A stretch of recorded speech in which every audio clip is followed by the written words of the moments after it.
Let's get it. 580 Sports Talk coming at you on a Thursday afternoon in the capital city. I'm so glad you're with us on the Sports Voice of Kansas, 580 WIBW, FM 104.9, online, worldwide at 580WIBW.com, and, of course, on our live video stream. You can watch us today on our YouTube channel, 580 Sports Talk, and on Facebook at WIBW News. I am Dan Lucero. Brendan Dworzinski is with me. It's the two of us for the first 2 hours. Then Brendan's got the Washburn Basketball Coaches Show, so I'll take you the rest of the way. We got 3 big hours of sports talk, 3 great guests to talk to you about today or talk with today, and lots of great topics to get into, so we're glad you're along for the ride. Here on this Thursday edition of the program, we're going to talk some college hoops.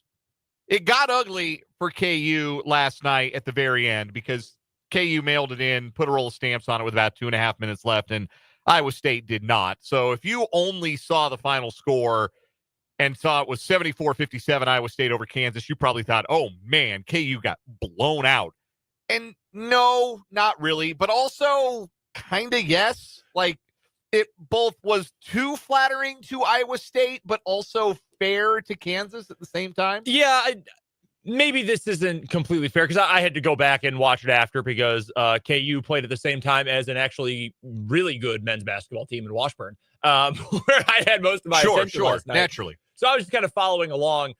I think you can say that it was both closer than the final score would indicate, but also not close enough that it was necessarily in doubt. Like, no, Iowa State was a better team. No, it never felt like Kansas was going to put together a run. No, yeah. the hump that you always talk about that in the game, right? You keep a team at arm's length and a team can't get over the hump. The hump never felt gettable for KU. It just never felt like they were going to get closer than 5 or 4 and really put any heat on Iowa State there down the stretch. And then ultimately, even though KU didn't go to the very depths of their bench and the walk-ons at the end, Iowa State maintained the intensity for 40 minutes. And when KU called that timeout with about 2.5 to play after that alley-oop, that was the functional end of the basketball game as far as they were concerned in their participation. So it ends up a 17-point win for Iowa State at Hilton Coliseum last night. The under hit, by the way. I hope y'all got rich on that. That was I've never felt better about a college basketball bet in my life than I did about the under in that game last night. Yeah, I feel bad I didn't put a couple shekels on that one. I feel bad I didn't put the mortgage on that one. I was exceedingly confident in a way that I rarely am. I mean, I'll take my winnings such as they were, but no, I should be like on vacation on a small island right now as confident could as I have bought was the island. I probably could have bought the island. You and Zuck could have been neighbors. There's nothing I would not have put on that under hitting, and it did. So anyhow, we're going to talk plenty about that game, what it revealed about Iowa State, what it revealed more pertinently about KU and where they're at right now, and what in particular they are missing right now. So lots of college basketball to get to on the show today. We're going to talk some NFL as well. The Chiefs going into the playoffs will have the opportunity to have the best version of their running game for this postseason because Kareem Hunt's gotten some valuable rest. Keep in mind, he started this season as a street free agent. And Isaiah Pacheco has gotten some valuable rest after he missed more than half the season with his leg injury. Can the Chiefs' running game be impactful in January and February? And I think immediately, in terms of the next game, I think this is a game where the running game has to be good. And good by a certain definition. It does not have to be like, they don't have to look like the Ravens running the football. It doesn't have to look like that. It doesn't have to look like Priest Holmes is back or anything like that. But the level at which the Chiefs run the football will go a long way towards determining how comfortable Saturday is for the Chiefs. We'll get to that a little bit later on. I mentioned lots of great guests today. Bottom of the 3 o'clock hour, Rick Peterson, TopSports.news for our Lewis Toyota Local Sports Spotlight. We'll get Pistol's thoughts on those Washburn basketball games last night. Number 1 team in the country, the men, stay unbeaten with a win over Emporia State, while the Washburn women also earn the season series sweep of the Hornets. Brendan, I'm sure you know this. When was the last time Washburn swept Emporia State women's basketball? 2 wins in 2 meetings in the same season. I actually don't have that off the top of my head. I had it in my game notes. I actually don't know. Been a while, hasn't it? It has been a minute. been a good long while. 3 in a row going back to last year. Yeah. And this one, they didn't even need a double-digit comeback. No, comfortable win for Laura Westling's beat him up, man. last night. So an enjoyable night of basketball at Lee Arena. We'll get Pistol's thoughts on that. He was there. We'll also preview the Friday night to come in high school hoops and talk about other high school sports happenings in the area with Rick Peterson at the bottom of this hour. Bottom of the 4 o'clock hour, CJ Moore of The Athletic joins us for the Big 12 basketball breakdown. Wrote a great piece about the Iowa State KU game last night. I don't know if he was at Hilton or not. I suspect he was. But we'll get CJ's thoughts on what he saw in the KU-Iowa State matchup last night and all of his other thoughts on what's going on in the Big 12 right now. CJ Moore joins us at the bottom of the 4 o'clock hour. And at 5:25, Mitch Holthus, voice of the Kansas City Chiefs, will check in with us prior to this divisional playoff matchup against the Houston Texans. Mitch's visits with us are brought to us by Hy-Vee and by Azura Credit Union. We'll look forward to hearing from Mitch later on in the show. Plus, all of the other segments and bits you've come to know and love from 580 Sports Talk. We'll have sports headlines top of the 5 o'clock hour, including a tribute to one of the very best to ever sit behind a microphone who passed away today, Bob Uecker, dead at the age of 90. And if you're anything like us, Brendan and I, influenced in some ways and appreciative in many ways of what Bob Uecker was as a broadcaster. Yeah, I mean, there's so many words that we use in our everyday lexicon, especially in sports, are so either overwrought or overused or overkill. Like, oh, he's such a legend. Bro, he hit 240 for 3 seasons and then went back to the minors forever. He wasn't a legend. He had one cool moment. Bob Uecker's legitimately a legend and is right there with the greatest to ever commentate baseball. I mean, Vin Scully, maybe Jack Buck to some people. Pat Hughes is my guy. Right there with whoever you want to say. And the thing is that everybody liked him. Either you liked the way he called the game, or you liked the humor, or you liked the acting. You liked that he was the ring announcer at WrestleMania 4. You liked something about Bob Uecker. Major League, of course. Everybody who has ever sat behind a microphone in some capacity has done something that is either a direct quote of or inspired by Harry Doyle. Who has not said just a bit outside? Who that has ever played a baseball game, pickup, competitive, whatever, has not said that? Literally everyone has done it. And it was improv.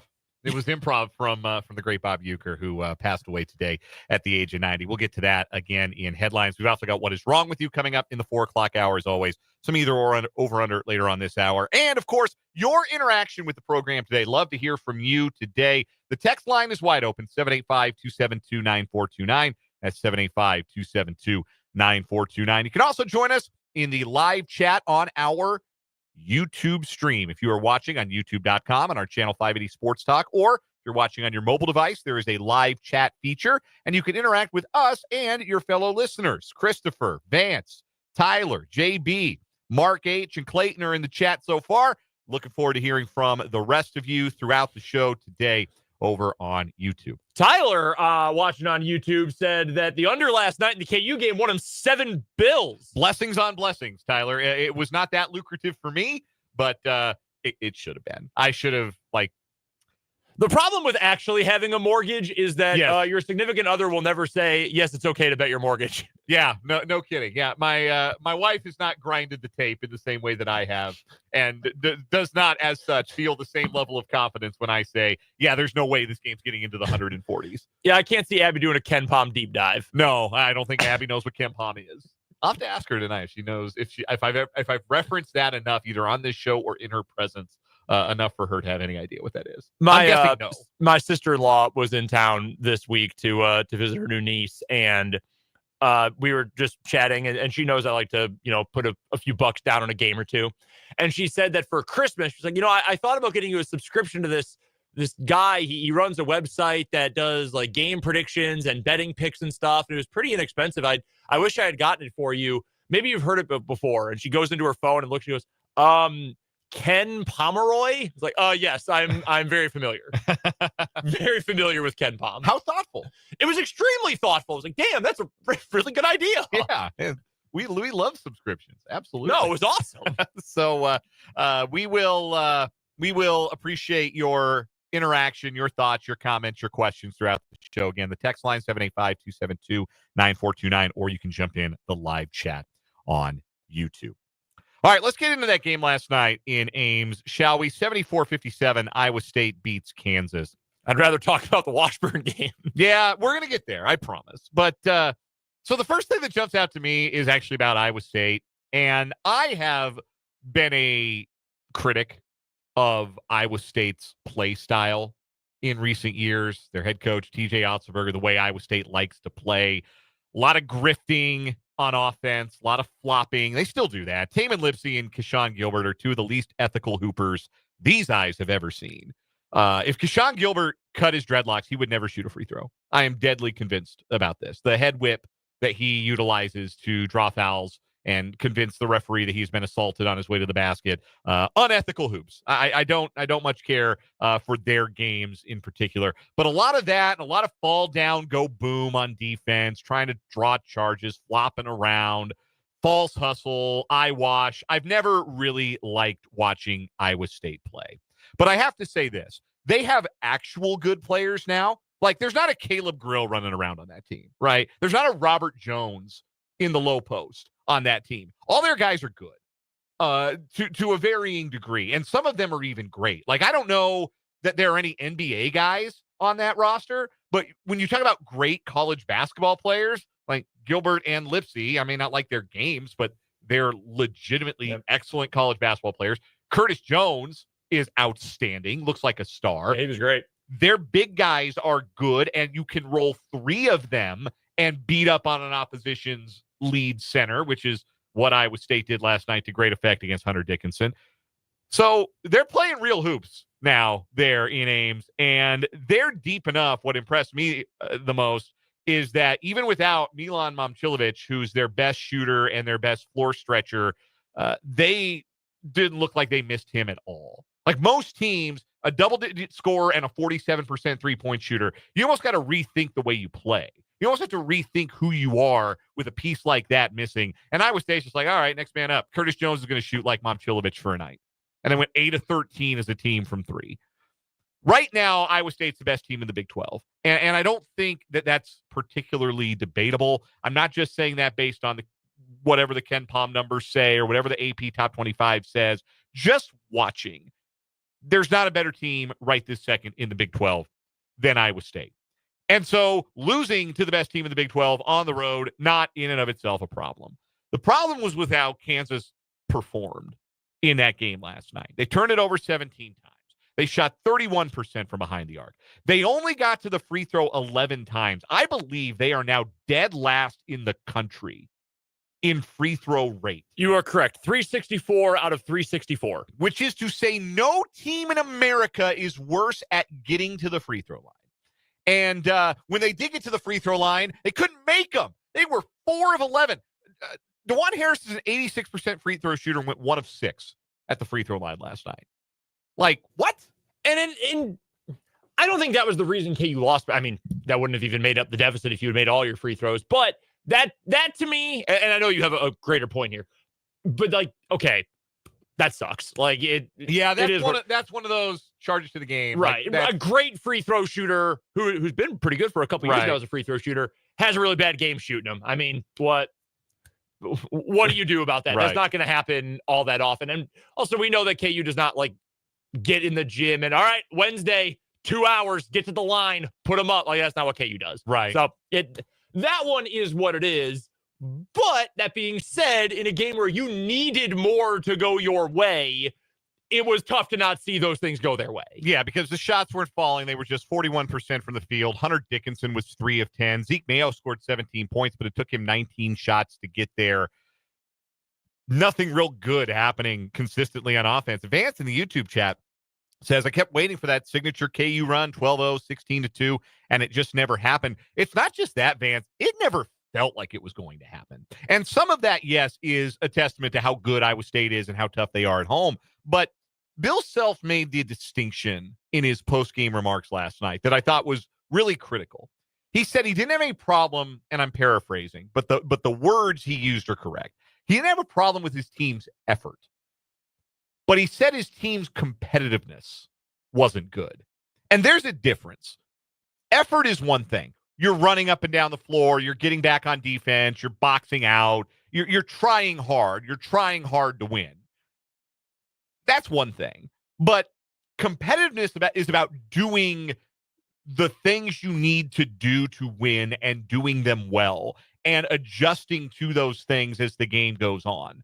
And one of the ways you can do that, typically, the shots aren't falling. I'm going to get myself to the free throw line. I'm going to get inside. I'm going to draw a foul. I'm going to get to the free throw line. I'm going to feed the ball inside. Hunter's going to get hammered. He's going to get to the free throw line. Something to change the arc of the game, because it felt at every juncture in the second half, as soon as Iowa State took that double-figure lead into the locker room at halftime, it never felt like KU had a comeback in them. And that's where the lack of competitiveness comes in, that you were not competitive in the game. And it is rare that we say that about a Kansas Jayhawk team, but it is absolutely true about them last night. They were non-competitive. I thought it was going to be a better matchup for Hunter Dickinson, but that was more so on paper than it was in practice. And you know that I'm a Hunter supporter. I'm not one of the Hunter haters. But it is true, and there's another data point here, and we have plenty in his career now. He does not like to be pushed around. He does not like to play that sort of physical game inside. And even if you've got smaller dudes, because it's always been, why is he not doing more against smaller dudes? Well, it's not that they're smaller.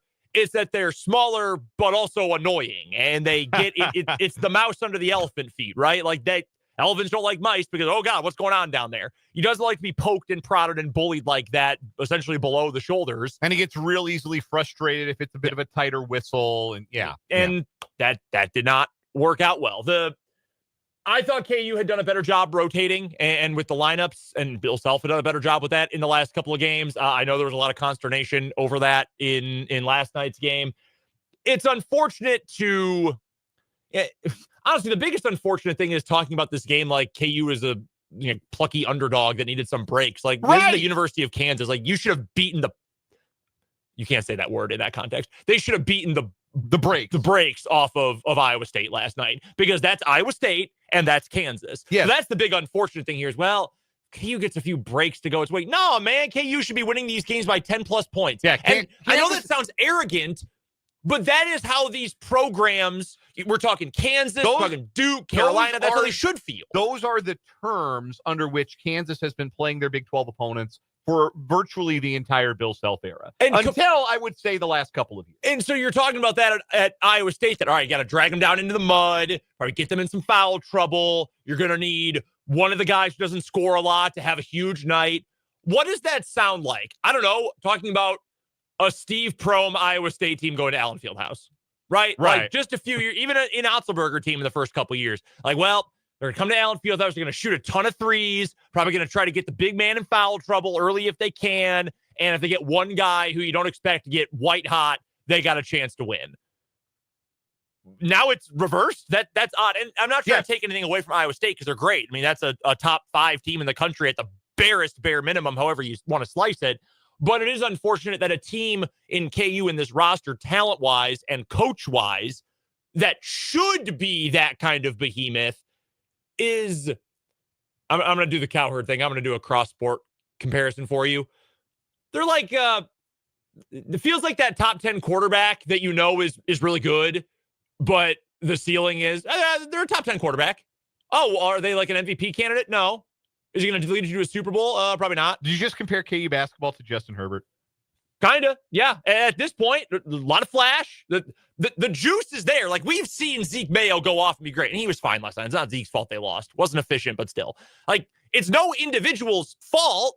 Harbaugh's a great coach, but, like, that's what this roster kind of is. And I think that can change. I do. I think it's going to be more of getting the right guys on the floor at the right time. And I know we'll get to that momentarily here, but that's kind of what this team feels like. I think KU's a top 10 team in the country. I don't really, top 15 at least. Like, I have no qualms about that at all, but I don't know that they've got enough consistently to put them over the hump. honest to God, they feel a lot like the Packers did this year, which hurts me. But like, hey, in moments, like first half against North Carolina, oh, okay, polish the trophy. Like, good, right. we're set. That felt like Green Bay versus, any number of teams versus the Rams this year. But then against another great team, oh, well, it turns out we don't necessarily have the right piece in the right spot or the right amount of consistency to get it done, like the Packers versus the Lions or Vikings or Eagles, and KU versus this really, really good Iowa State team. I think it's silly to make the broad strokes statement like teams don't fear KU anymore. KU doesn't have the mystique anymore. I don't believe that necessarily is true, but I think there are programs for whom the KU mystique is not an impediment any longer, and I think Iowa State is one of those programs. I think TJ Otzelberger has built one of those programs at Iowa State. I think Houston has that same feeling. I think Baylor has that same feeling. Is that guarantee they're going to beat KU every time they play them, or that they should be ranked always higher than KU or thought of in more exalted terms than Kansas? No. I'm just saying when those two teams, those programs play Kansas, they're not scared. Iowa State is unafraid of Hunter Dickinson's size or the 24/7 composite rating of all the guys on the floor for the Jayhawks. They don't give a damn. They're going to go stand in the middle of the ring and throw their best punch. And their best punch last night beat KU by 17. Ran them off the floor in the final 3 minutes.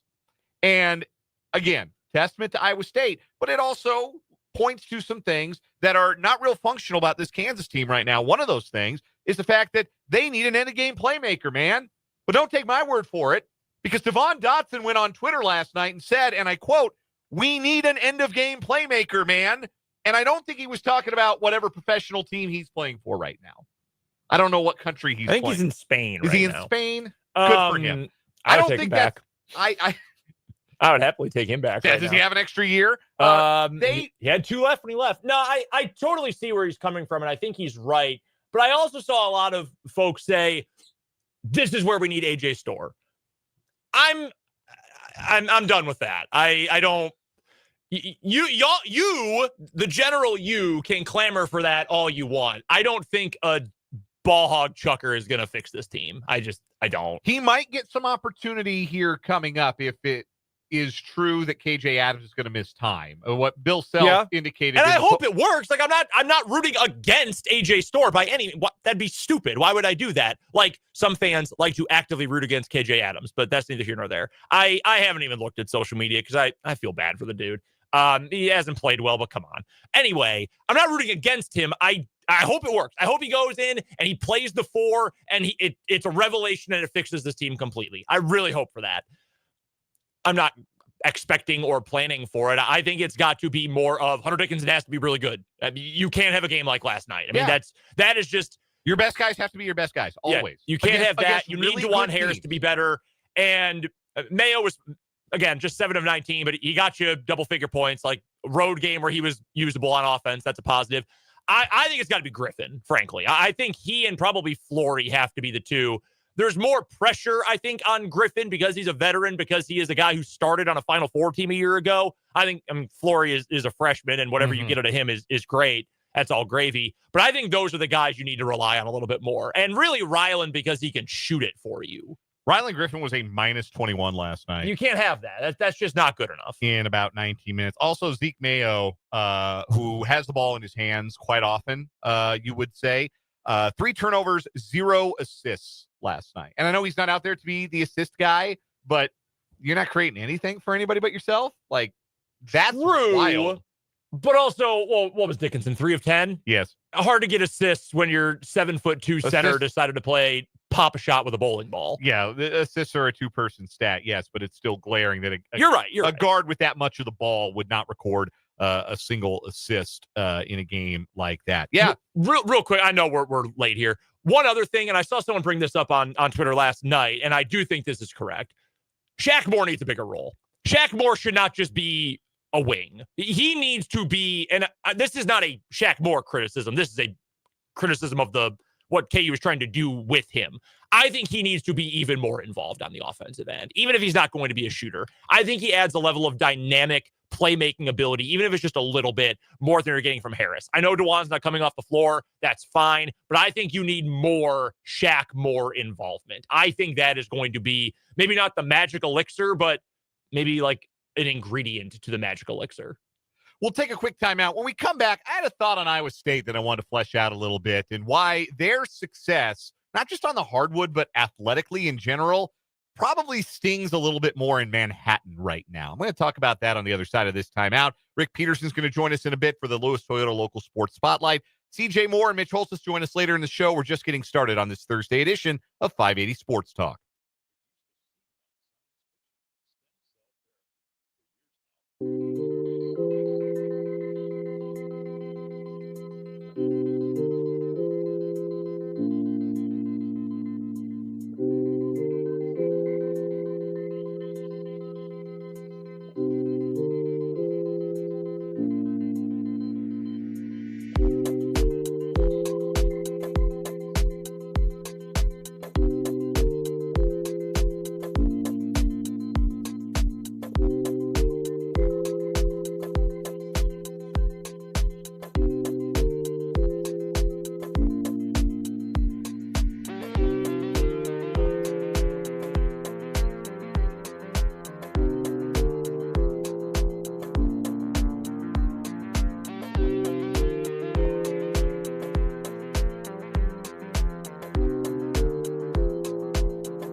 Couple of comments from the YouTube live chat regarding that KU Iowa State game last night. Cameron says KU got wildly out hustled on 50-50 balls. Bill Self talked about that too in his post game. Said one of the things to make Iowa State great is they seem to get 75% of the 50-50 balls.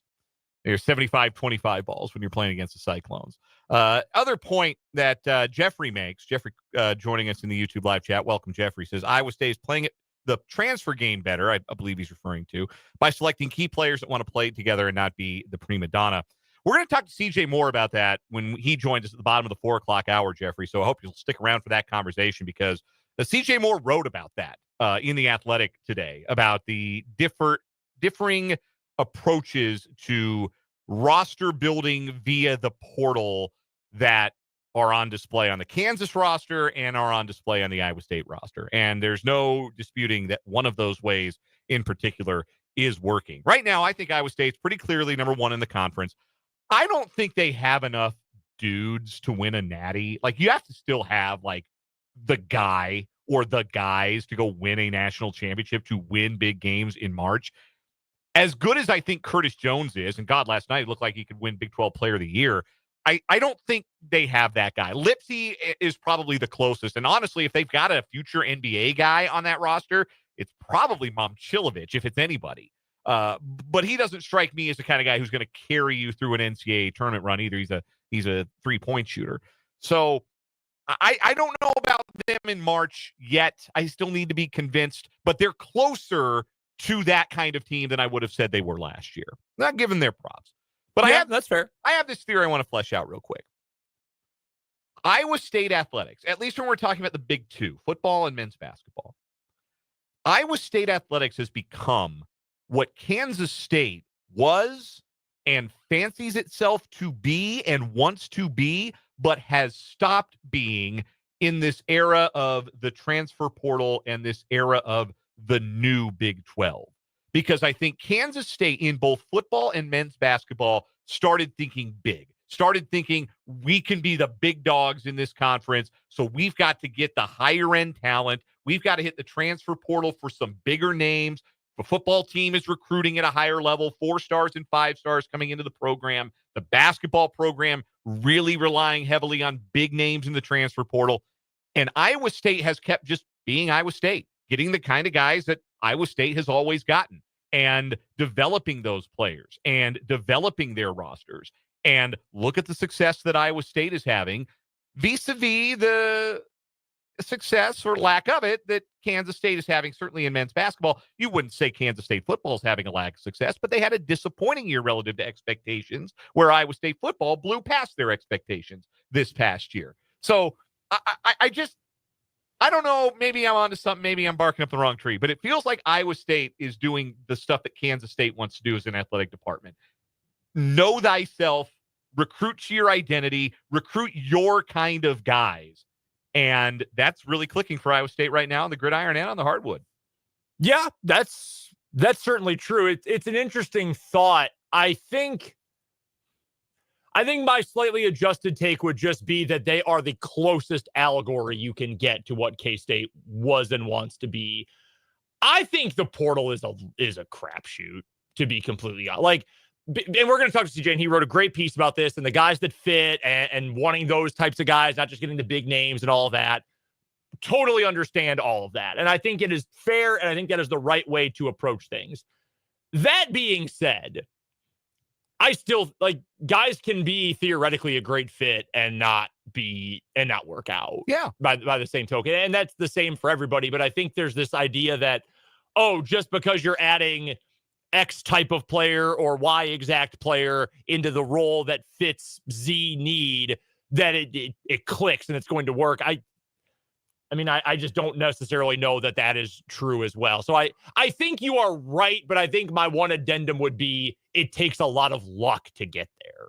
Yeah, like you have to be successful with the kids you recruit. But if you recruit to your identity, your chances of success are going to be a lot higher. Yeah. And I think that's where Iowa State finds itself and where Kansas State has missed the mark, particularly in men's basketball this year. We'll take a timeout. When we come back, Rick Peterson of TopSports.news joins us for the Lewis Toyota Local Sports Spotlight on 580 Sports Talk.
joined on the Fleming Place Wine and Spirits hotline by the man who covers Shawnee County High School sports and the Washburn Ichabods like no one else, Rick Peterson of TopSports.news. It's the Lewis Toyota Local Sports Spotlight. We do it every Thursday at this time on 580 Sports Talk. Again, the website is TopSports.news. Pistol, when was the last time you saw Lee Arena rocking like it was last night?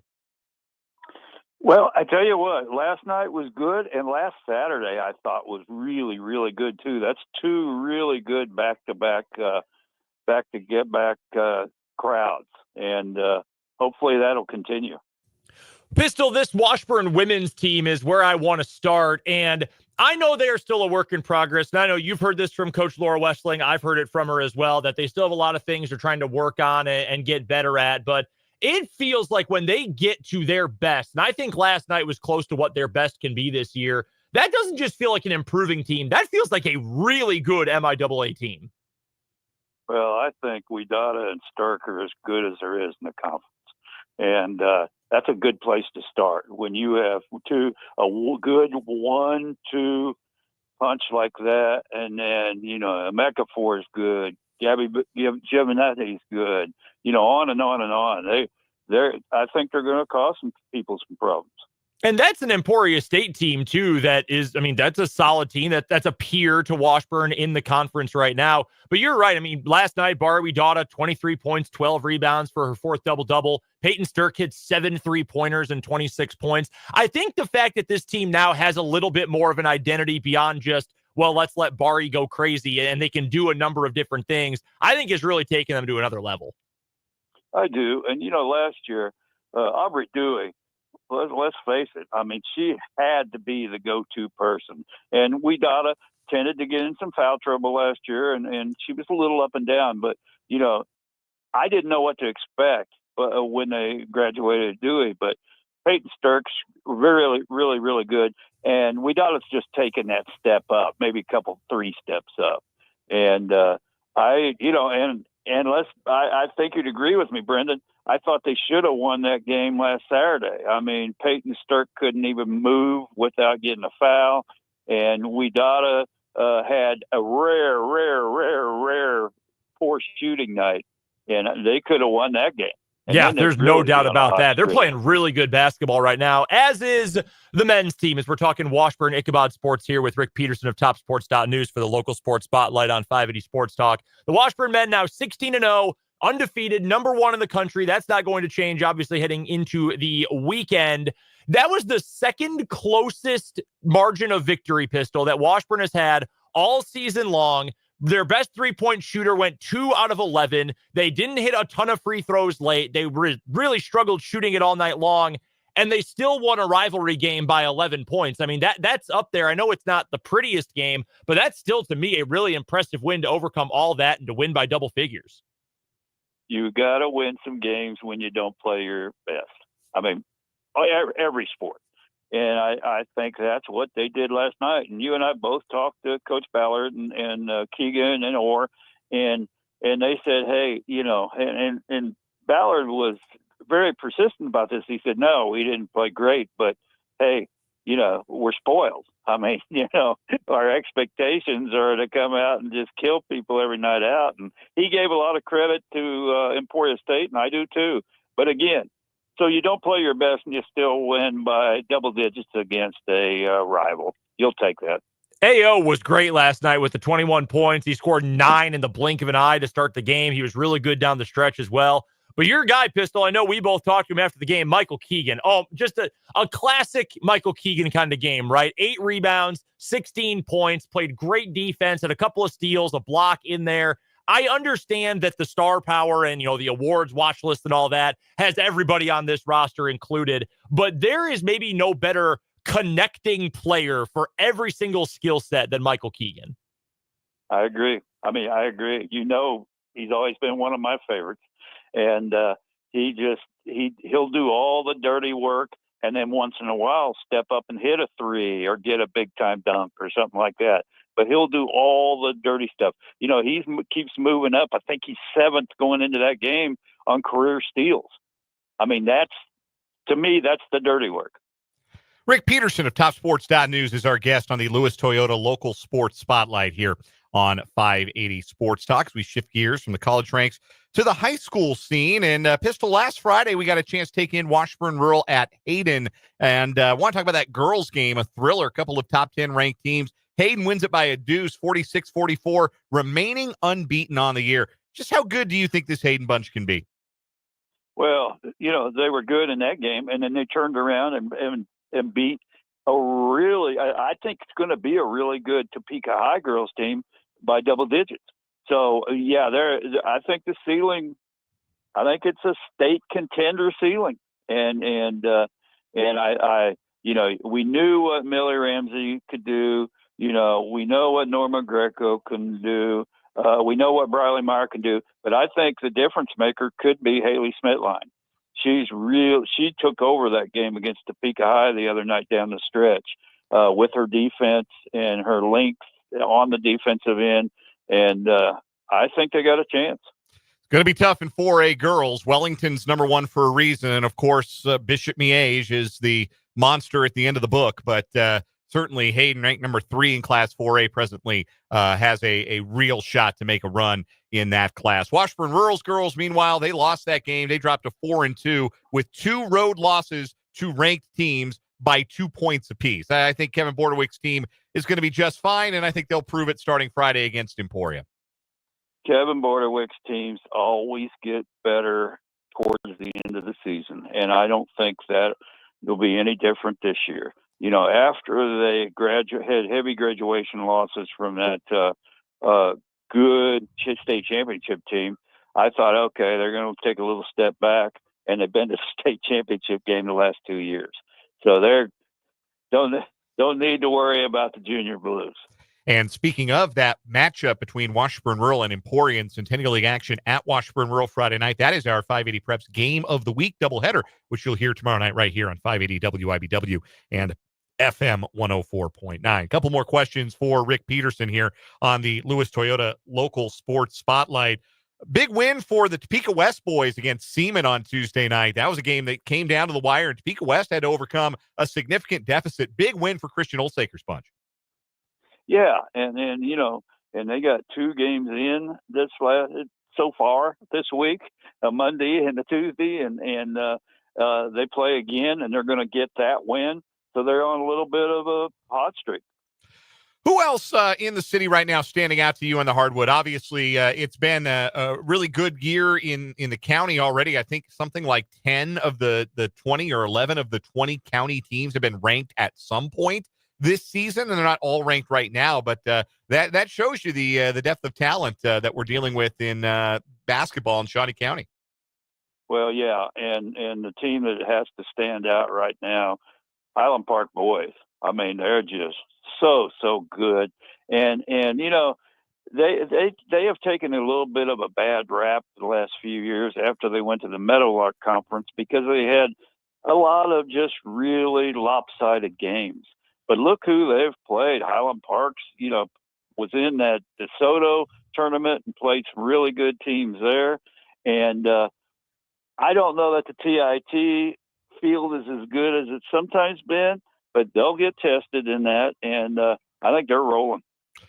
And real quick, Pistol, I want to ask you about the city wrestling scene before we wrap things up. I know all of the other sports are starting to get back into motion. We had the start of bowling season. Swimming will be rolling, and certainly wrestling on tap.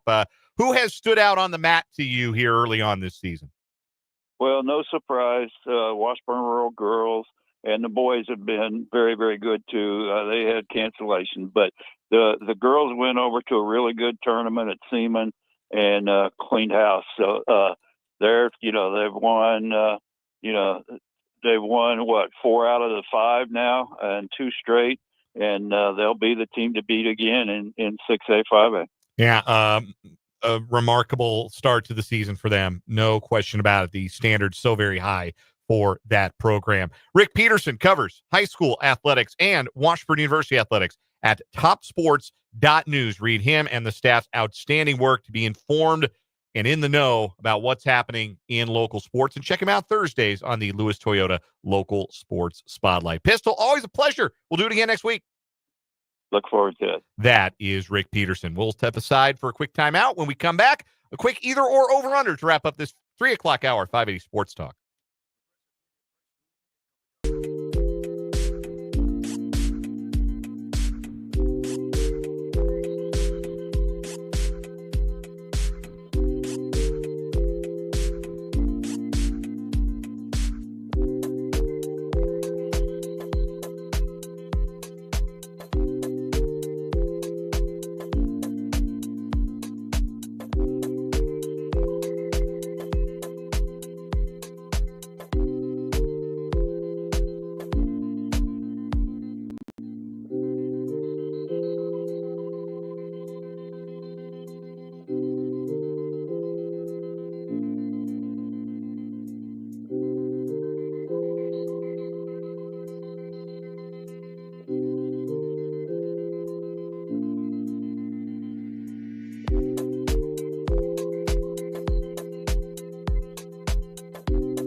Wrapping up this hour of 580 Sports Talk with a little either or over under. This is a 3-way question for you, Brendan. 3 possible answers on this either or. Sounds great. You could have any of these 3 starting guards for Iowa State on the KU roster right now. Curtis Jones, Taman Lipsey, Keyshawn Gilbert. Which one are you taking? I mean, the prisoner of the moment pick is Curtis Jones, right? I mean, I like watching him play the most. I think he's probably got your highest ceiling to just explode in any given moment like he did last night against, let's not forget, a really good defensive KU team. Entered last night. I haven't checked the Ken Palm numbers today, but number 4 in the country in defensive efficiency.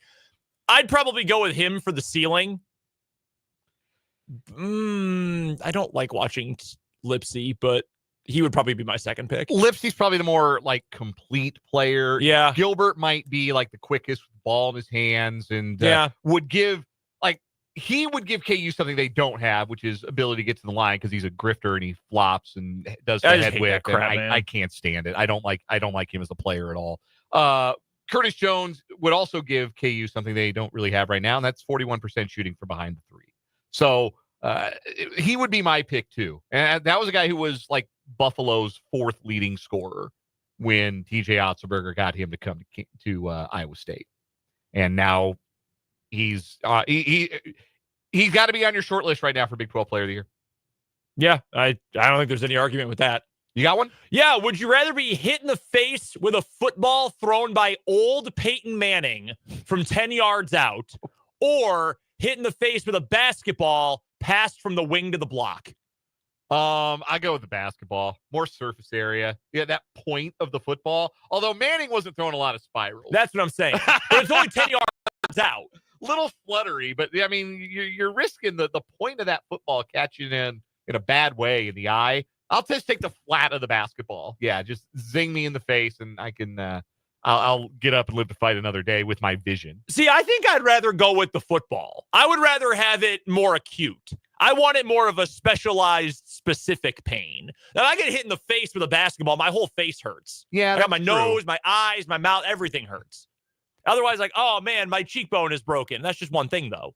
Were you watching like old Peyton Manning tape or something and this occurred to you? No, I was not. I did see a clip on Twitter the other day of a football game from the 1930s that saw a quarterback do a jump two-hand overhand pass, like over the head pass. Yes. That got knocked down by what appeared to be a linebacker at the goal line.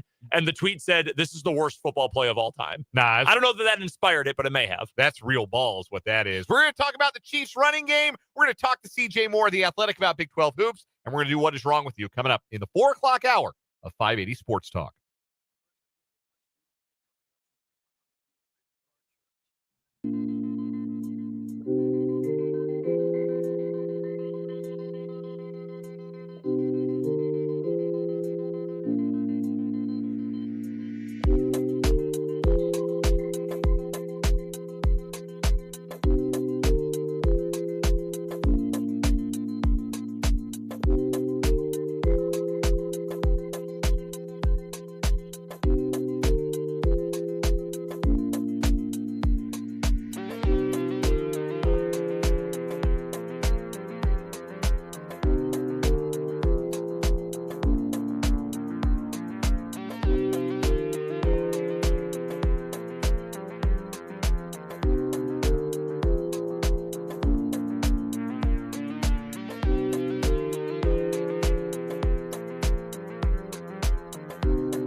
Let's get it. Hour number 2 on a Thursday here on 580 Sports Talk.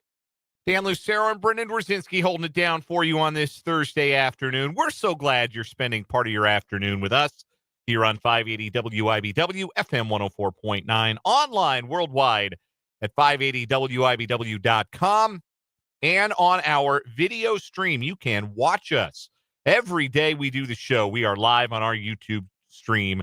The channel is 580 Sports Talk. Welcome to new viewers and new subscribers. Welcome to those of you who might be watching this not live, but maybe later on, maybe delayed. Maybe you're watching this. Maybe I'm talking to somebody right now who's going to stumble upon this show like in 2 years, this particular episode, because they want to double back and said, boy, Dan said something that ended up being really stupid. What episode was it where he said that dumb thing? And it was this one. And then they'll say, which one do I pick from? Yeah. There's a playlist. We got to, you can put a playlist. All our Chiefs reaction videos are in a playlist, and all our, K-State and KU reaction videos are in a playlist. They can do a playlist on YouTube of the episodes where Dan says something dumb, and it would just be every live stream.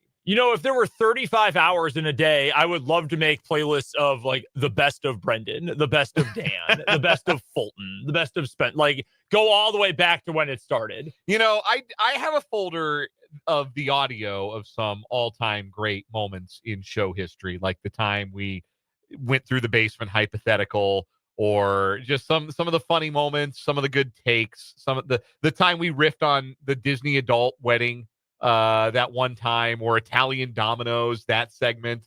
I forgot about the Disney adult wedding. I had forgotten about that completely. I do remember Italian dominoes, though. What a moment. What a story.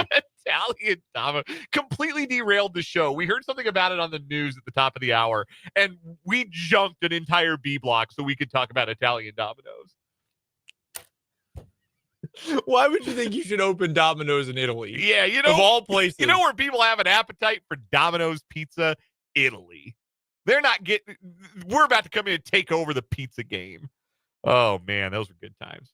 Anyway, we appreciate those of you tuning in. Again, the YouTube channel is 580 Sports Talk, and if you've never checked out the YouTube stream, today's a great day to do it. You can jump into the live chat with our other fellow listeners and interact with us and your fellow listeners throughout the show. Again, the YouTube channel is 580 Sports Talk. Christopher says, too bad the archive watchers don't get the comments too. Actually, you can rewatch the show with the live chat, and the comments will appear in the order in which they appeared. That is true. So you do get the comments. You get the full Monty if you watch the archive version, complete with you wiseacres in the live chat.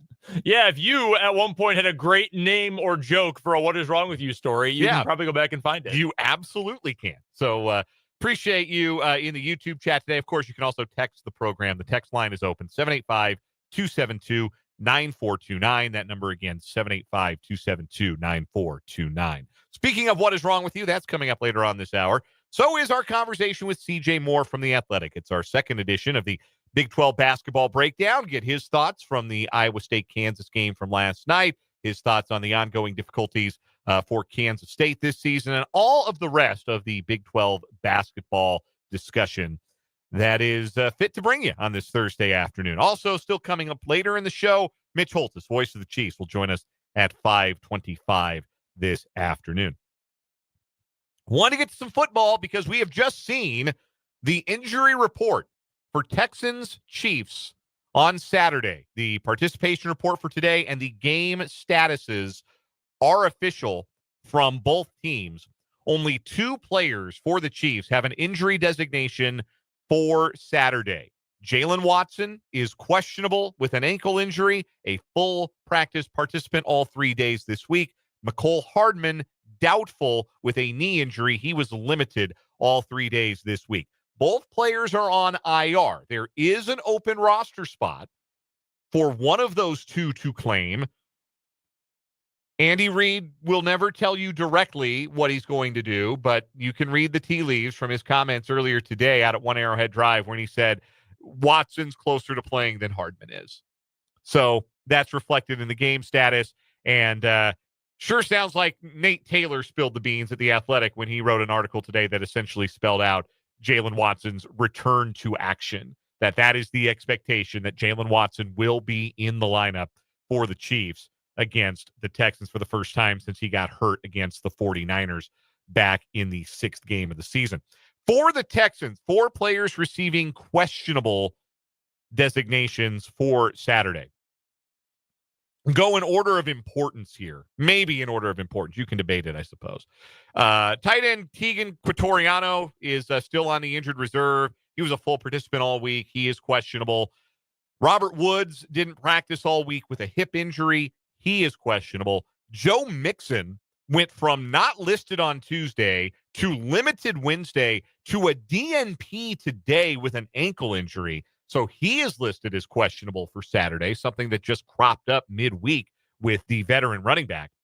And Azeez Al-Shire is questionable for the Texans as well. He was limited today and yesterday after being a DNP on Tuesday. More about Al-Shire in a bit. That means no designation for the following players who practiced in full today for the Texans: Shaq Mason, Juice Scruggs, Danico Autry, Dalton Schultz, Will Anderson Jr., and Nick Broker.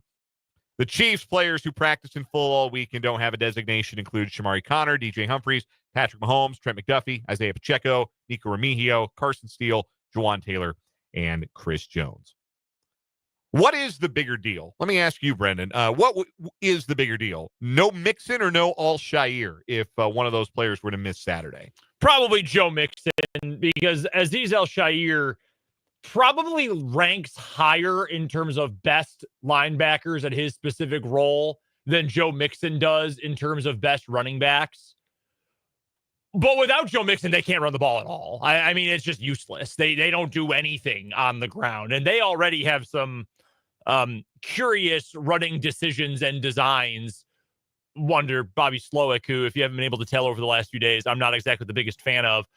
And without a guy like Joe Mixon, who maybe isn't the most explosive running back, but at the very least is a pro. He's an NFL caliber starting running back. Without him, I mean, they just don't have jack or squat that they can use in the running game. So I would go with him because and granted, the Texans would probably rather be one-dimensional when that one dimension has Nico Collins and CJ Stroud. But, I mean, there's just no threat of a competent run game if you don't have Joe Mixon.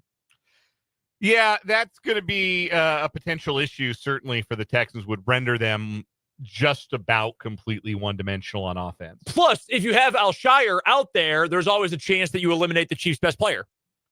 That's true. Like, he could get himself ejected for trying to knock the block off of somebody. That is kind of his get down. I would say Al-Shire is maybe the most important player. He's not the best player on that defense, but a lot of people say he might be the most important player on that defense. He's the communicator. He's kind of the connecting thread. And the 2 worst defensive performances this season for the Texans were at Kansas City and then the follow-up game, Christmas, against the Ravens. Al-Shire didn't play in either of those games. And I'm going to get his first name so wrong. Fatukasi, the other linebacker, also did not play in those games. Those guys are super important.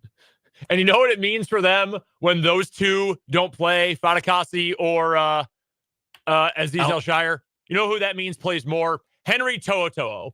And here's the thing about Henry To'oTo'o, who was awesome at Alabama. He is whatever the opposite of awesome is as an NFL player. He is bad. B-A-D, bad. He's a coverage linebacker who can't cover NFL speed and doesn't have the ability to hit getting downhill. So good luck. Yeah, that's that's he was so good at Alabama. He was great college player. Outstanding college player. 5-star recruit, the whole thing. Just goes to show you, the gulf. Does that happen at linebacker more than any other position? Maybe quarterback. I was going to say wide receiver. They could, because wide receiver, you've got guys who just win just by being tall in college. I'm thinking linebacker, because think of all the dudes who came through Ohio State, like Tough Borland, very solid college football player. If he got to an NFL stadium, it would be because he bought a ticket. Like, no chance of a pro career. No, Tough Borland had a great career at Ohio State, and then I saw him try to cover. It was in the national championship game in the COVID year when everybody involved, from the Big Ten to the College Football Playoff Committee, bent over backwards to make sure Ohio State could participate. That whole season existed because Ohio State thought they could win a national championship that year. If Ohio State had just had a whatever team, I don't think anybody would have played football in 2020. Like I almost sincerely believe that. Would have robbed us of a great Northwestern season. But in that national championship game, there was a play in which, and I don't know how it ended up happening, but Tough Borland ended up in man-to-man coverage on Devontae Smith, who you may recall won the Heisman Trophy that year. And it was in that moment and on that particular play, which ended, you'll be shocked to hear, in Devontae Smith easily scoring a touchdown, was that his parents may have named him Tough, and there was a reason they didn't name him Fast.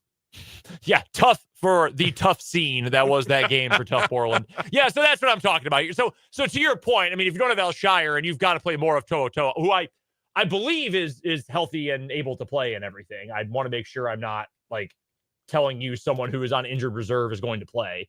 That would be news to me as well. So yeah, that's just something worth considering. Is that without Alshire, the depth is not good. And no, he had 6 tackles against the Chargers. So it would certainly change the calculus for the Chiefs' running game. And that's what I wanted to talk about here to start this hour, 580 Sports Talk. The cliche is as old as football itself. Running is winning in January. Running the ball effectively is more important as the playoffs arrive and the weather gets cold and possessions are at a premium. You've got to be able to run the ball. That is the cliche. It does look like we have a chilly Saturday afternoon on deck for Chiefs-Texans. Right now, the projected high temperature for kickoff is 23 degrees. It doesn't sound super pleasant. It sounds particularly balmy compared to last year's wildcard round game against the Dolphins, but going to be chilly in all likelihood at Arrowhead Stadium on Saturday. The Chiefs did not have a great running game for the balance of 2024. The way we referred to it throughout the season is we said that this Chiefs running game is efficient but not explosive. It was a kind way to say that if you needed a yard or two to keep a drive moving, this running game could get you that drive or two, or that yard or two. If you wanted 4 yards on first down, Kareem Hunt could hammer out 4 yards on first down. If you wanted 8 yards, Kareem Hunt could get you 4 yards. Whatever the play was blocked for, that was what Kareem Hunt was going to get. So you ended up with a running game that had, and we talked about this throughout the season, a really high success rate, but 29th in the league in yards per carry. You have a bunch of guys living at about 3.5 yards per carry. But it's important to note when talking about the 2 best running backs on this roster, Isaiah Pacheco was supposed to be the guy this year, and I thought he was in line for a big season. And he broke his leg, ended up missing 10 of the 17 regular season games. Kareem Hunt was on no one's team before the Chiefs plucked him off the street. To have the season that he had, given the lack of run-up and preparation that he had for this season, is genuinely commendable. But it's hardly ideal conditions for an explosive rushing attack. And I'm wondering if the rest period that the Chiefs have had between the Christmas Day victory against the Steelers and Saturday might be most beneficial overall to this particular aspect of the Chiefs offense. And I don't know how much that matters in theoretical matchups against whoever the Chiefs might play in the future if they get beyond the Texans on Saturday. But I know for this matchup in particular, when you're playing against a team like the Texans, whose defensive strength is the secondary and their pass rush, it is real important to be able to have a consistent and efficient running game and to be able to carve out some chunk plays on the ground to give guys like Will Anderson Jr. and give guys like Daniil Hunter and give guys like Danico Autry that moment of hesitation before they pin their ears back on early downs. I think this might be the game in which the running game looms the largest for the Chiefs because of that. And I'm really interested to see how much spring in the step is there for both Pacheco and Hunt, and which of them, frankly, gets the bulk of the opportunities that are there. Yeah, it's a completely fair point and a great way to look at this contest. The Chiefs are going to find a way to neutralize that pass rush. That, I think, is more important than neutralizing the secondary, to be completely honest with you, because the combination of Daniil Hunter and Will Anderson is probably the best 1-2 punch of defensive end stand-up edge rusher, edge guys, whatever you want to call them. That's the two best edge rushers as a combo in the NFL, I think, this year. Will Anderson's so freaking good. I think it's the best left in the playoffs, too, with respect to anybody over in the NFC. I don't know that any other team's got a better combination of edge guys. And look, it's not apples to apples when you're talking about like the 3-4 stuff that Baltimore runs compared to what Houston runs. But still, I don't know that there's a pair of bookends. No, there's not. That's as potent as these two guys. No, but I don't think you're even close to having a comparison there. So you want to neutralize them as much as possible. I heard this earlier today. The stat is from Next Gen Stats. The first time these teams played, back in Week 16, that Saturday afternoon game, the Chiefs' average time to pass, Patrick Mahomes' average time to pass was 2.5 seconds. That's really fast. And I know that when we're talking about half seconds, tenths of seconds, okay, what's the difference between 2.5 and 2.7? Well, actually, a lot. There's a ton of difference, in fact, between 2.5. That's enough time for an edge rusher to get their hand out and grab onto a jersey, right? That's really, really, but that's a lot of time when we're talking about quarterback time in the pocket. So Mahomes was getting the ball out on average in 2.5 seconds, which means half the time he was getting the ball out faster than that, okay? So they're trying to neutralize that pass rush. Will Anderson can't hit Patrick Mahomes if he can't get to Patrick Mahomes before the ball is out, unless he wants to draw a flag on an ejection. So that was the way they neutralized it the first time. I would not be surprised if they do that again in terms of getting the ball out quickly. I think they are better equipped to actually do that in the passing game in this matchup, because you know who had not been back for very long when the teams played the first time in Week 16? Hollywood Brown. In fact, that was his first game. It was indeed his first game back. And if I can pull it up here, I know I have it. I'll need to get it pulled up here in a moment. But he barely played in that game. Since then, you know what he has done? He has played a lot more. So in that first game against Houston, he went for, where is his offense? He played, just 20 snaps in that game, and then played over 40% of the snaps in his next game. Obviously didn't play in Week 17 against Denver. No starters played in that game. I think Andy Reid is going to want to use him in this game. I think you can run a lot of underneath, quick, get the ball to Hollywood, get the ball to Worthy kind of stuff in this game, and really emphasize your pass. Because if you're running a bunch of quick game with those guys, you know what you're not allowing? Derek Stingley to jump routes. Derek Stingley to read the ball. Because it doesn't matter if you can read where the ball is going if it's out on a line 4 yards down the field. So I think the Chiefs are going to do that a lot in this game. I mean, they handled Houston the first time they played. They won by 8. It didn't even really feel that close. I expect a lot of that, but this is the kind of game where, and I know Andy Reid is never going to go and do, we're up by 7 in the second half, time to never throw the ball again. He's not going to do the Michigan Jim Harbaugh thing, but I would love to see that in the fourth quarter. Like, okay, 3rd and 7, you got to throw for it. Anything less than that, though, first down, second half, run the ball.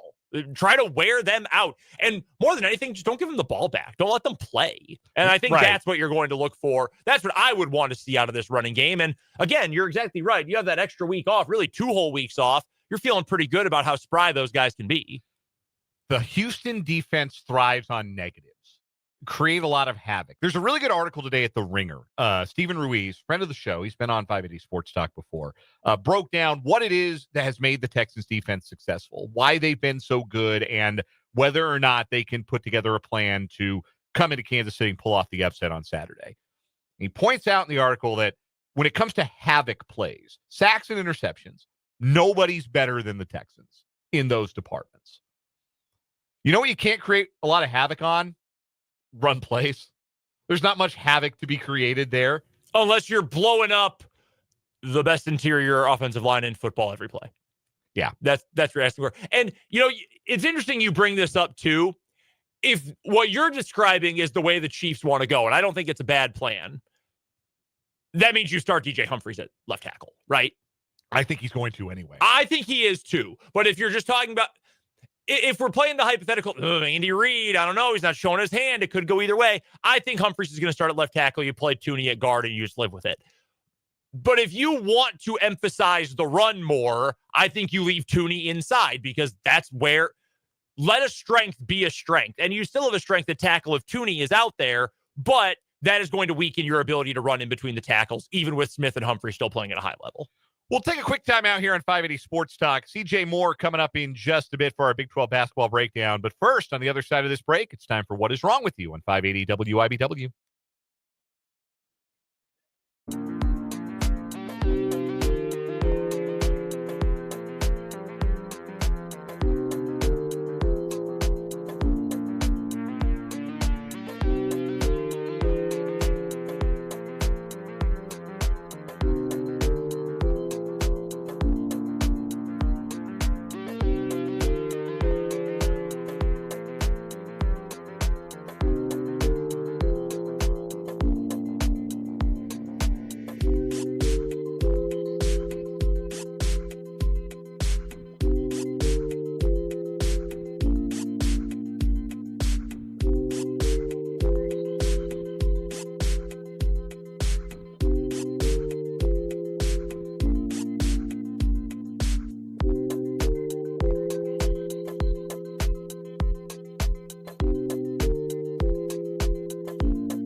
Time for another round of What is Wrong with You here on 580 Sports Talk. Two new stories today to compete against our current weekly champion. You missed this one yesterday, Brendan. The fascist Falconer and his PP, which stands for prized possession, but literally refers to his penis. Yeah, I've seen this story. This one's gaining a lot of attention, a lot of international attention. The club Falconer at Italian soccer club Lazio fired from his job for posting pictures of his penile implant online. It's not does not meet the standards of the soccer club. Juan Bernabe also barricaded himself inside the team facility yesterday, refusing to accept his firing.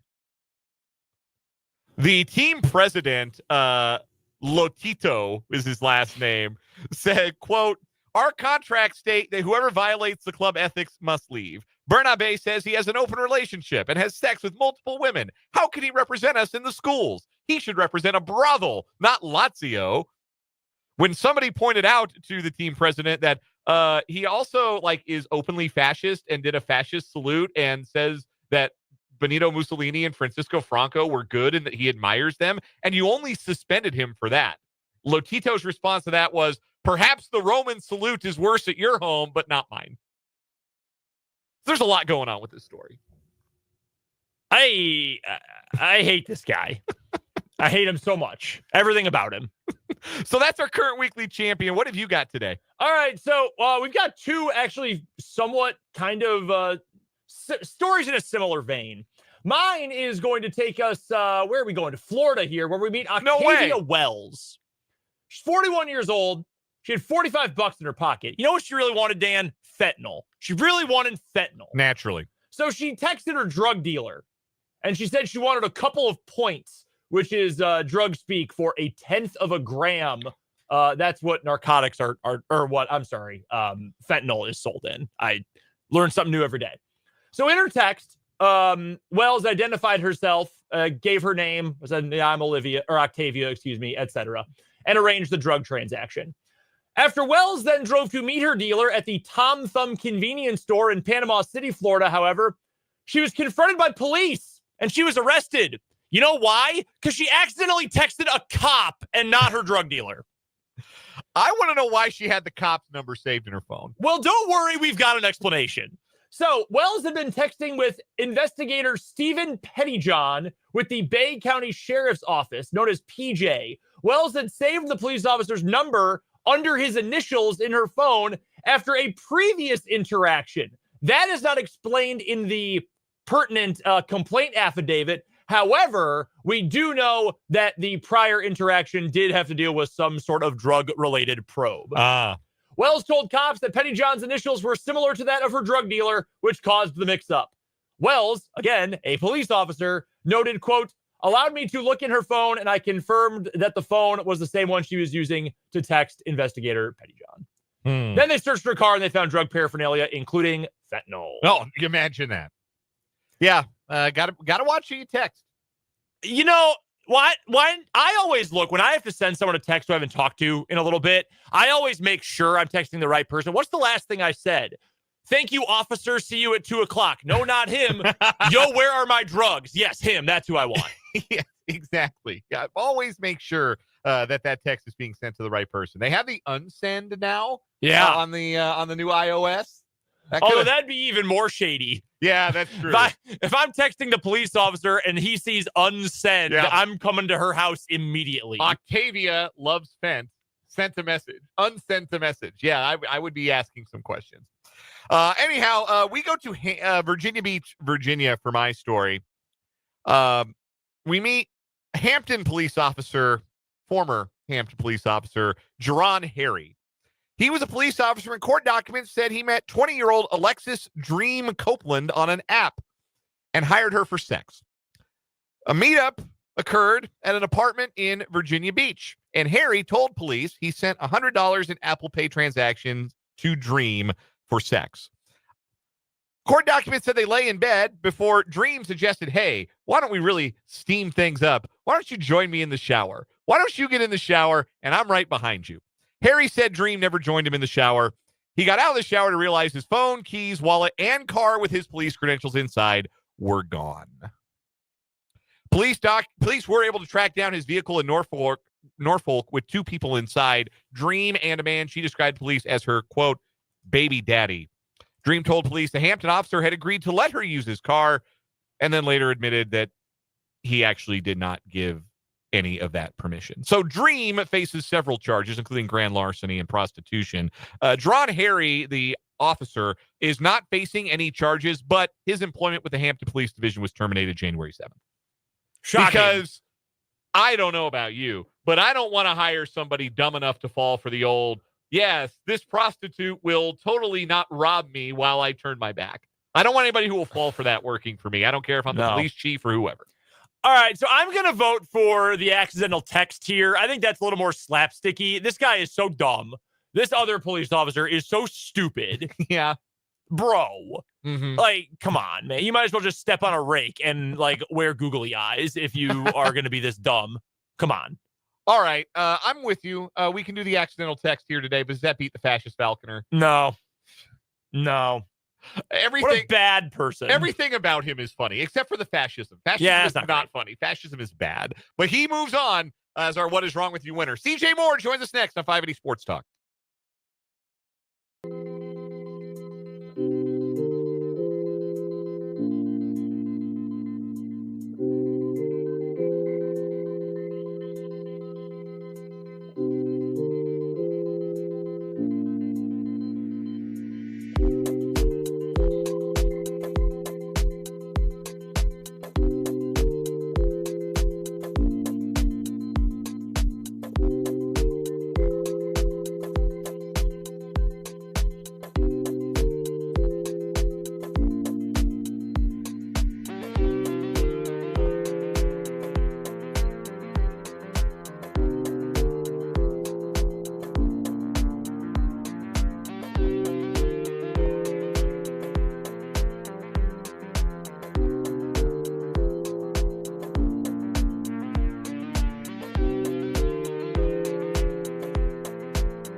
We are joined on the Fleming Place Wine and Spirits hotline for the Big 12 basketball breakdown by the man I believe is the best college basketball feature writer in America, CJ Moore of The Athletic, joining us. You can follow him on social media at CJ Moore Hoops, and again, read his work at The Athletic. CJ, were you in Ames last night?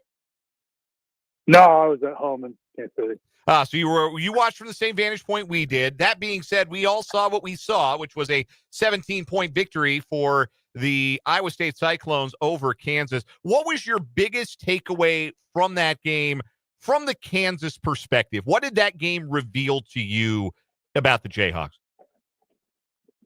I just think we continue to see examples of why Kansas has struggled offensively this season. And, they've got the spacing issues. They've got just kind of weird fits with the personnel. And so I think that, while the defense has been really good lately and they've been, being able to shut teams down defensively, they haven't really scored a lot in those games. And I think when they play quality teams who are good on both ends, they're going to probably struggle. Now, I do think that they have shown up for big games mostly, and last night was maybe an exception there. But I did have one Big 12 coach call me this morning. He's like, I think they're still experiencing some PTSD from last year when they really struggled to score, and when they kind of get in those ruts, maybe. They have a harder time of getting out of them than maybe some of the Bills' older teams. One way to score when the shots aren't falling is to try to get to the free throw line, except KU is literally the worst team in the country at getting to the free throw line. How is that possible? Why is this team so deficient in that department? They don't have, I don't think Hunter is a guy that is going to up fake you and get you in there and draw fouls. And then they don't really have a slashing wing or a slashing guard that gets his feet in the paint and draws fouls. So, it's just personnel driven. Basically, it's not like they're, sometimes you figure those teams are going to be the ones that shoot a lot of threes and don't put pressure on the rim, and they put some pressure on the rim. But, I think teams know with KJ Adams, the scouting report is you just got to make him try to score over length and just go straight up. And he's not going to finish those at a super high rate. And with Hunter, you just kind of, he's going to take his jump hooks, but again, you just got to stay vertical and hope he misses them. So they don't really have guys that just seek contact. CJ Moore is our guest. He covers the college basketball world for The Athletic. You can find him across social media, including on Twitter at CJ Moore Hoops. And he joins us every Thursday during the Big 12 season here on 580 Sports Talk for the Big 12 breakdown. One more on KU, CJ, and we talked a little bit about this last week as well. Rylan Griffin, who I think is a good player. I mean, he was good enough to start on a Final Four team last year with Alabama, and that was obviously a good offensive team. He still, to me, is the guy that if you can really get him going, it can, beyond the guys who have already played big roles this year, he can really elevate this KU team to the next level. Would he be that pick for you? Like if there was one guy who, if they played better, they saw the floor more, whatever, could get KU to another level, would it be Rylan Griffin for you, or might it be someone else? Yeah, I think it's Rylan. If I were playing coach, if I put that hat on, and I were Bill Self, I think I'd tighten his rotation. I think I would play only 7 guys. I wouldn't play Diggy Coit. I'd probably give up on AJ Storr, and I'd only play Flory and Rylan off the bench. I'd stick to that 7-man rotation, and that way Rylan's going to get minutes. He's going to get shots. I do think you need him out there for the floor spacing because there's too many lineups where they have 3-4 guys on the floor who just don't shoot. And that just makes it really, really hard to run offense when that's the case. So I do think Rylan, needs to play a role in this team, needs to have a role and needs minutes. So you got to do whatever you can do to get him ready and to have him playing defensive level. You want him playing defense, but he'd probably be the guy for me that if you saw his production go up, that'd be a good thing. We probably don't need to spend a ton of time on Kansas State. I mean, the pieces don't really fit. They're not very good this year. It's just kind of a lost year for that program. But they do play KU coming up this weekend, Sunflower Showdown #1 in Lawrence. If K-State's going to have a chance in this game, what are they going to have to do better than probably they've done all season? Probably make a bunch of threes, and Coleman Hawkins has to really be a matchup problem. You're hoping that Hunter Dickinson's the one that guards him. You're hoping he can create rotations by, off the dribble. And by creating rotations, they get a bunch of 3-point looks and shots at the rim, and they make a bunch of them. I think that would be the only scenario where you see them having a chance. Elsewhere around the conference, earlier this week, I was really excited for that Baylor at Arizona game. Funny that Baylor at Arizona is a big Big 12 matchup, but here we are post realignment. And then Arizona dominated for the most part in that game. Baylor made a nice run late in that one, but the McHale Center was on fire. They looked great. I want to ask more about this Arizona team, and I know we spoke about them a little last week too, but how good is this team? I know that's kind of a vague question, but they had that rough start. They've played so much better recently. How good is this Arizona team? I think it's probably a top 3 or 4 team in the Big 12. I mean, they've got talent. They were just a team that had a decent amount of roster turnover, and sometimes it takes a little while to kind of figure out what roles are for each guy. But it wasn't like they were never talented. It wasn't like Tommy Lloyd forgot to coach. So I think it's just a team that maybe took a little bit of time, but it's kind of settling in. And, some of this has been schedule. Like, I don't think their schedule has been the hardest in the Big 12. And so that's helped them get off to a good start. But, they also deserve credit. They're playing a lot better. Our guest is CJ Moore of The Athletic. He joins us on the Fleming Place Wine and Spirits hotline for the Big 12 basketball breakdown here on 580 Sports Talk. CJ's work can be found at The Athletic. You can find him across social media with the handle CJ Moore Hoops. Let's double back, CJ, to that KU Iowa State game and get a thought on the team that actually won the game, Iowa State. Were you surprised how good they looked without Milan Momcilovic? Because he's the guy probably with the best recruiting pedigree, for whatever that matters to anyone, but he's like the guy who maybe I would look at it and say, if there's one guy on that roster who I could see in the NBA someday, it's probably him. He's a 47% 3-point shooter, a knockdown guy. He doesn't play, and it just didn't seem to phase Iowa State at all. Were you surprised that they were able to overcome his loss so readily, at least in the first game without him? Not necessarily, because they've got like legit depth and guys that they trust off their bench. And if you watch them play, I mean, they kind of got ready for it on Saturday against Texas Tech, because I think Milan only played 17 minutes in that game. And, Nate Heisey was a much better fit, I think, trying to guard the way Texas Tech plays. And so, he's, there was a scenario where, like, okay, we don't really need him tonight. And they figured out a way without him for a good chunk of that game. I mean, that's a game that went to overtime and he played 17 minutes. So not too shocked. I don't think they're too overly reliant on one guy. I think the two guys that they probably have 3 guys that would maybe be difficult to replace. And that's Keyshawn Gilbert, Curtis Jones, because of their scoring and their ability to Keyshawn's ability to slash. And then, the guy that's really changed them and made them a lot better offensively, I think that's different than last year is Joshua Jefferson, because they finally kind of have a guy that they can throw it into in the post, and he can score and force defenses to figure out, are you going to single cover him or are you going to bring a double? So he's the one that's probably changed them the most. But Milan's, you're right that he's probably has the highest upside of any of their guys as far as pro potential. But I think he's probably their 4th, 5th most important player when you look at who could they not survive without.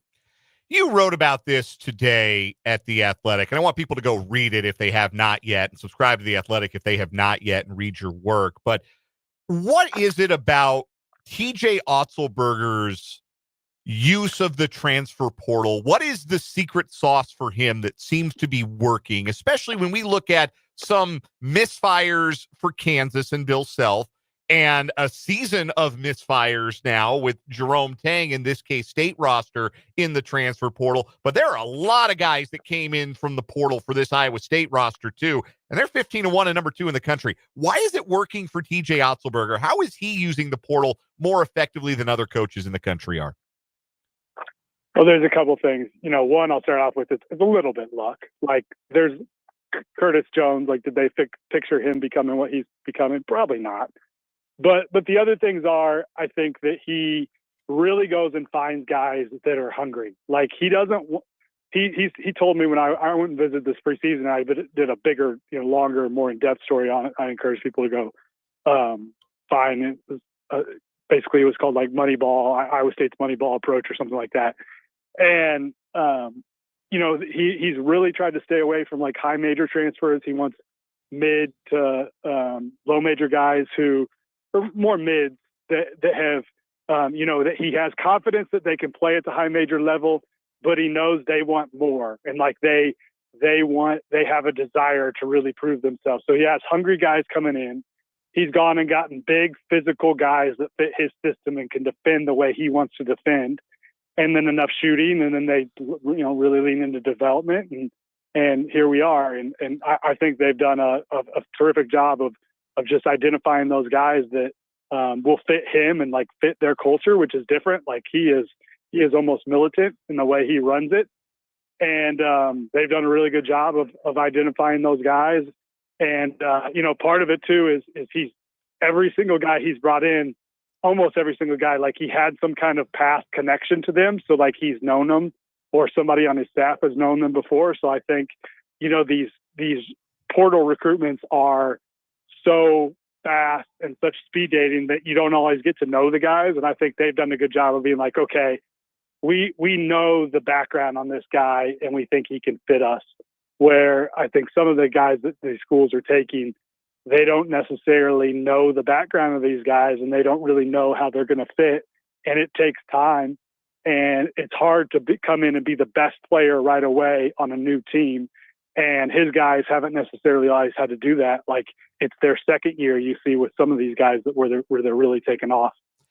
That all being said, CJ, about this impressive Iowa State team, 15-1 for the first time ever, number 2 in the country, huge win last night at home. Now they got to go to Morgantown and play a West Virginia team that's had a lot better start to their season than most people expected, even dealing with injuries and not having Tucker DeVries out there. They just lost to Houston pretty convincingly, but they're on the home floor Saturday afternoon. What do you think will be the deciding factor in that matchup? Well, it's always tough to go on the road, but I do think West Virginia got a little bit hot there early in the Big 12. They stole one at Kansas. They probably play that game 10 times in Lawrence, and maybe they win one of them and they won the one. So I don't think West Virginia is like the scariest team. Now, if they had Tucker DeVries and he was healthy, I think they'd be way better off. But all Iowa State has to really do is control Javon Small and not let him go wild. And if you do that, your Iowa State's just too complete of a team for me to see them lose that game. Now, it's a road game. Those are really, really tough in conference play, and I could look really stupid here in a week. But I'll own it next week when I'm on with you guys.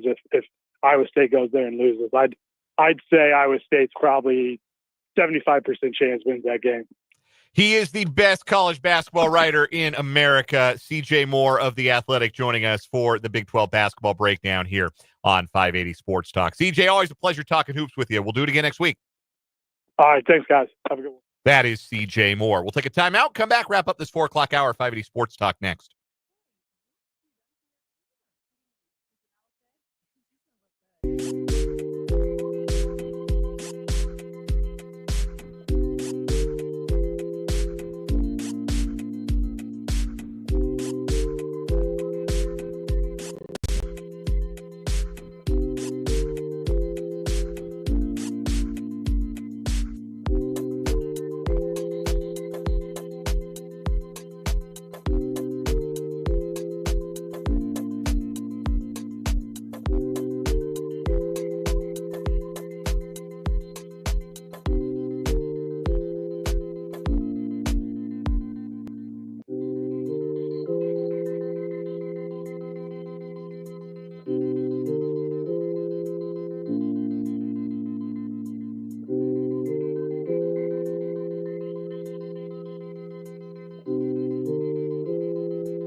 Our thanks again to CJ Moore from The Athletic for joining us for the Big 12 basketball breakdown. Great insight from him. I love that answer about why the portal is working. You know, we turned the portal and NIL into the boogeyman, but here's Iowa State, more than half their roster's portal guys, and they're the best team in the Big 12. So it's not just the portal. It's how you work the portal. And there's a right way and a wrong way, and K-State, I think, has learned the hard way the wrong way, or what the wrong way is. And CJ Moore gave you a great example, great answer on how Otzelberger uses it there at Iowa State. I love when I have an opinion and then we bring out an expert and they share my opinion. Yeah. Like, KU, shorten the roster. Give up on AJ Storr and Diggy Coit. More Ryland Griffin. Yes. Thank you. I feel so smart now. Always validating, especially when the guest is as good as CJ Moore is. We appreciate having him on. That's going to do it for you today, Brendan. You're on your way to the Washburn Basketball Coaches Show tonight. That is indeed true. Coming up at 6 o'clock on the dot, we will be over on Country 106.9. Full hour, 6 to 7, talking Ichabod's Hoops with Coach Brett Ballard and Coach Laura Westling. It was a Washburn sweep over Emporia State. 2 sweeps in a season over Emporia State. That is awesome. So we'll talk all about that, talk about Washburn's men's #1 ranking, the hot play of the women. We're going to get Coach Ballard's thoughts on Chiefs playoffs as well. Big Chiefs fans. We're going to hear about that. Coming up from 6 to 7. Also, it's wing night. $1.25 a wing. Best deal you're going to find in town. They're delicious. Get the hot. That's my favorite. And come see us, get some cheap wings, and hang out with the Coach Show tonight. 6 to 7 over on Country 106.9, your exclusive home of the Washburn Ichabod. So it's just you and me, and your speaker makes 3 for the final hour. Mitch Holthus is going to join us. We'll have our 580 Sports Talk headlines, a tribute to Bob Uecker, and more coming up on 580 Sports Talk.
Let's get it. Third and final hour of this Thursday edition of 580 Sports Talk. If you're just joining us, welcome in. If you've been with us, thanks for staying a while. Appreciate you making us a part of your Thursday afternoon here on 580 WIBW, FM 104.9, online at 580WIBW.com, and on our live video stream, 580 Sports Talk on YouTube, WIBW News on Facebook. I'm Dan Lucero, solo dolo for this final hour of the show. Again, Brendan Dworzinski is off to Skinny Sports Bar and Grill here in Topeka for the Washburn Basketball Coaches Show. Brett Ballard and Laura Westling will join Brendan for the hour of 6 o'clock to 7 o'clock at Skinny's talking Ichabod basketball. Great night for the Bods last night. Awesome crowd at Lee Arena. The Ichabod women finish off a season series sweep of Emporia State. So do the men, the number one ranked team in the country.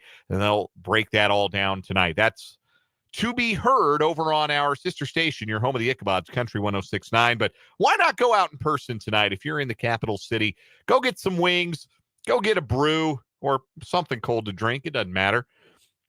And say hi to Brendan and the crew out at Skinny's tonight. So it's just me here for the next hour, and appreciate those of you who are tuning in. Again, welcome into our video viewers on the 580 Sports Talk YouTube channel. Mark H is in, says he likes the fit today. I'm in blue today, and Mark likes it. Thank you, Mark. I appreciate that. Got this nice Eddie Bauer shirt that I purchased recently. Very comfortable, nice. One of my more comfortable pieces of clothing. Anyway, you can always check out the fits and appreciate those if you are watching on the YouTube stream, 580 Sports Talk. And if you are watching on YouTube, get in the live chat like Mark and all of our other friends in the YouTube live chat. Interact with me, interact with your fellow listeners throughout the show. You can also text to the program as well. I was about to say if you're driving around listening, but don't text and drive. Pull into a parking lot and fire off your text to the show. 785-272-9429 is the number. 785-272-9429. Still to come this hour, Mitch Holthus, voice of the Chiefs, will check in. We'll get Mitch's thoughts on the divisional round game between the Chiefs and the Texans, including some statistical nuggets that will make you sound smarter at your watch party or just in conversation with your friends. Also, a look ahead to the divisional round and which quarterback most needs a win this weekend. They all want to win, but as far as reputations go, which quarterback needs to get to a conference championship game this year? I think there are 4 quarterbacks for whom it's not like reputation crushing if they don't get through. And that would include Patrick Mahomes, frankly. Like, you do what Mahomes has done, you're bulletproof. Mahomes' CV right now, as it stands, is Hall of Fame worthy. He doesn't do a thing. He could retire tomorrow. He's not going to. Breaking news. He's not going to retire tomorrow. But like the things that he has accomplished in his career, his resume is bulletproof. But there are some guys who, and I think it's 4 of the quarterbacks who are playing this weekend who could really use a win for their reputation's sake. And an interesting thing about them is none of them are playing each other. So, interesting thought. We're going to get to that a little bit later this hour. Plus, your YouTube comments and your texts to the show throughout this final hour of 580 Sports Talk. Let's get into those 580 Sports Talk headlines. We will start with the injury report. We brought this to you earlier in the show, but want to run it back in case you have missed it. The injury report is complete for the Chiefs and the Texans. Final day of practice participation before Saturday's divisional playoff game. So injury designations must be finalized today. For the Chiefs, only 2 players will carry an injury designation into Saturday. They are 2 players who are currently on injured reserve. Cornerback Jalen Watson, a full participant all week with an ankle, questionable for Saturday, though you can read the tea leaves or read Nate Taylor's story at The Athletic today. It is very strongly implied that Jalen Watson is going to be activated, is going to be the 53rd member of the game day roster, and will play, and play quite a bit, on Saturday against Houston. Mecole Hardman is also on injured reserve. He was limited all week with a knee injury. His status is doubtful. Chiefs would have to make another spot on the 53-man to activate Hardman, and it doesn't sound like he's quite going to be ready to go. Andy Reid saying earlier today that Watson was closer than Hardman to playing, which, again, an indication that is borne out by the injury designations. Those are the only designations for the Chiefs. Everybody else practiced in full this week and does not have an injury designation. Shamari Connor with a shoulder, DJ Humphries in his hamstring injury, Patrick Mahomes in that tender ankle, Trent McDuffie's knee, Isaiah Pacheco with a rib injury that he suffered against Pittsburgh, Nico Remigio with a wrist was a full participant, Carson Steele listed with a hip injury, full participant, Juwan Taylor in that bulky knee, he was a full participant, Chris Jones in the calf injury that he suffered against the Steelers, he was a full participant in practice. Or rather, the injury that he suffered, not against the Steelers, the injury that caused him to miss the Steelers game and suffered against the Texans. He was a full participant throughout the week as well. So the Chiefs, healthy, loaded for bear, and with Watson returning, obviously you set Rashee Rice aside because he's out for the year. Just look at the defensive side of things. This is the first time all season that Steve Spagnuolo is going to have his best guys, all his best guys for a game. Because you go back to early in the year when Charles Omenihu was still recovering from his knee injury, and he obviously had Jalen Watson out for quite some time. This is the Chiefs defense the way it was envisioned. This is how it is supposed to look, what we are going to see Saturday. That is an exciting thought, particularly against an occasionally skittish quarterback in C.J. Stroud. As for the Houston Texans, 4 players listed as questionable. Tight end Tegan Quitoriano is still on injured reserve, but he practiced in full all week with a calf injury. He is questionable to play. Wide receiver Robert Woods, the reliable veteran, did not practice all week dealing with hip injury. He is listed as questionable. Azeez Al-Shire, important player, arguably the quarterback of the defense for the Texans. Injured his knee in the playoff win over the Chargers, didn't practice Tuesday, was limited Wednesday and Thursday. He is questionable. Running back Joe Mixon was not listed on the injury report Tuesday. Turned up with an ankle injury on Wednesday and was limited, and then did not practice today. Mixon is also listed as questionable. Full practice for Shaq Mason with a knee injury, starting guard. Interior lineman Juice Scruggs with an ankle injury, also a full participant. Defensive end Nico Autry practiced in full after being limited the first 2 days of the week. Same with tight end Dalton Schultz and his shoulder injury. Will Anderson Jr. has hand and elbow injuries, but practiced in full all week. So did guard Nick Broker with a hand injury. None of those players, none of those 6 names have an injury designation. So that is where things stand for the Chiefs and the Texans heading into the divisional round. Next headline, sad news from the baseball world, the entertainment world. Bob Uecker has died. Mr. Baseball, as he was known, passed away today at the age of 90. The voice of his hometown team, the Milwaukee Brewers, for so many years. It was revealed today in a statement from the family that Uecker had been dealing with small cell lung cancer since early 2023. The Brewers released a statement that read, "Today we take on the heaviest of burdens. Today we say goodbye to our beloved friend, Bob Uecker. Ueck was the light of the Brewers, the soundtrack of our summers, the laughter in our hearts, and his passing is a profound loss. He was the heart and soul of Wisconsin and a dear friend. Bob loved people. His presence warmed every room, and he had a way of welcoming all of us into his world as if we were lifelong friends. Saying goodbye to Bob shakes us all. He was so much more than a Milwaukee Brewers icon. He was a national treasure. Bob entertained us with his words and storytelling, so it is no surprise that his passing now leaves us at a loss for our own words.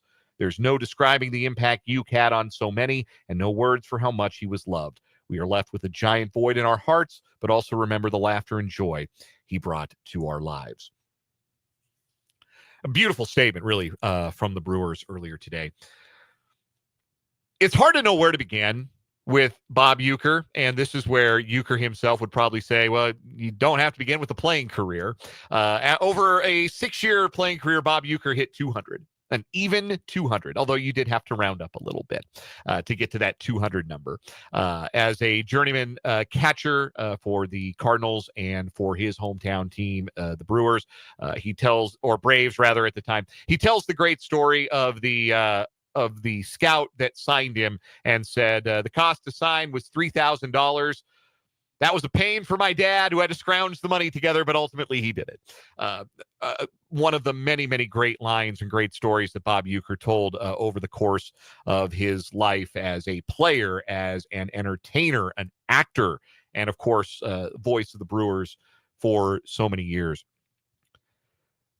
The baseball side of it obviously is why we're talking about it here today, but had he never discovered the game, had he never broken through as a professional, had he never been a broadcaster, surely we would have known the name Bob Uecker, because he was incredibly funny and incredibly entertaining and would have found a niche in that world one way or another.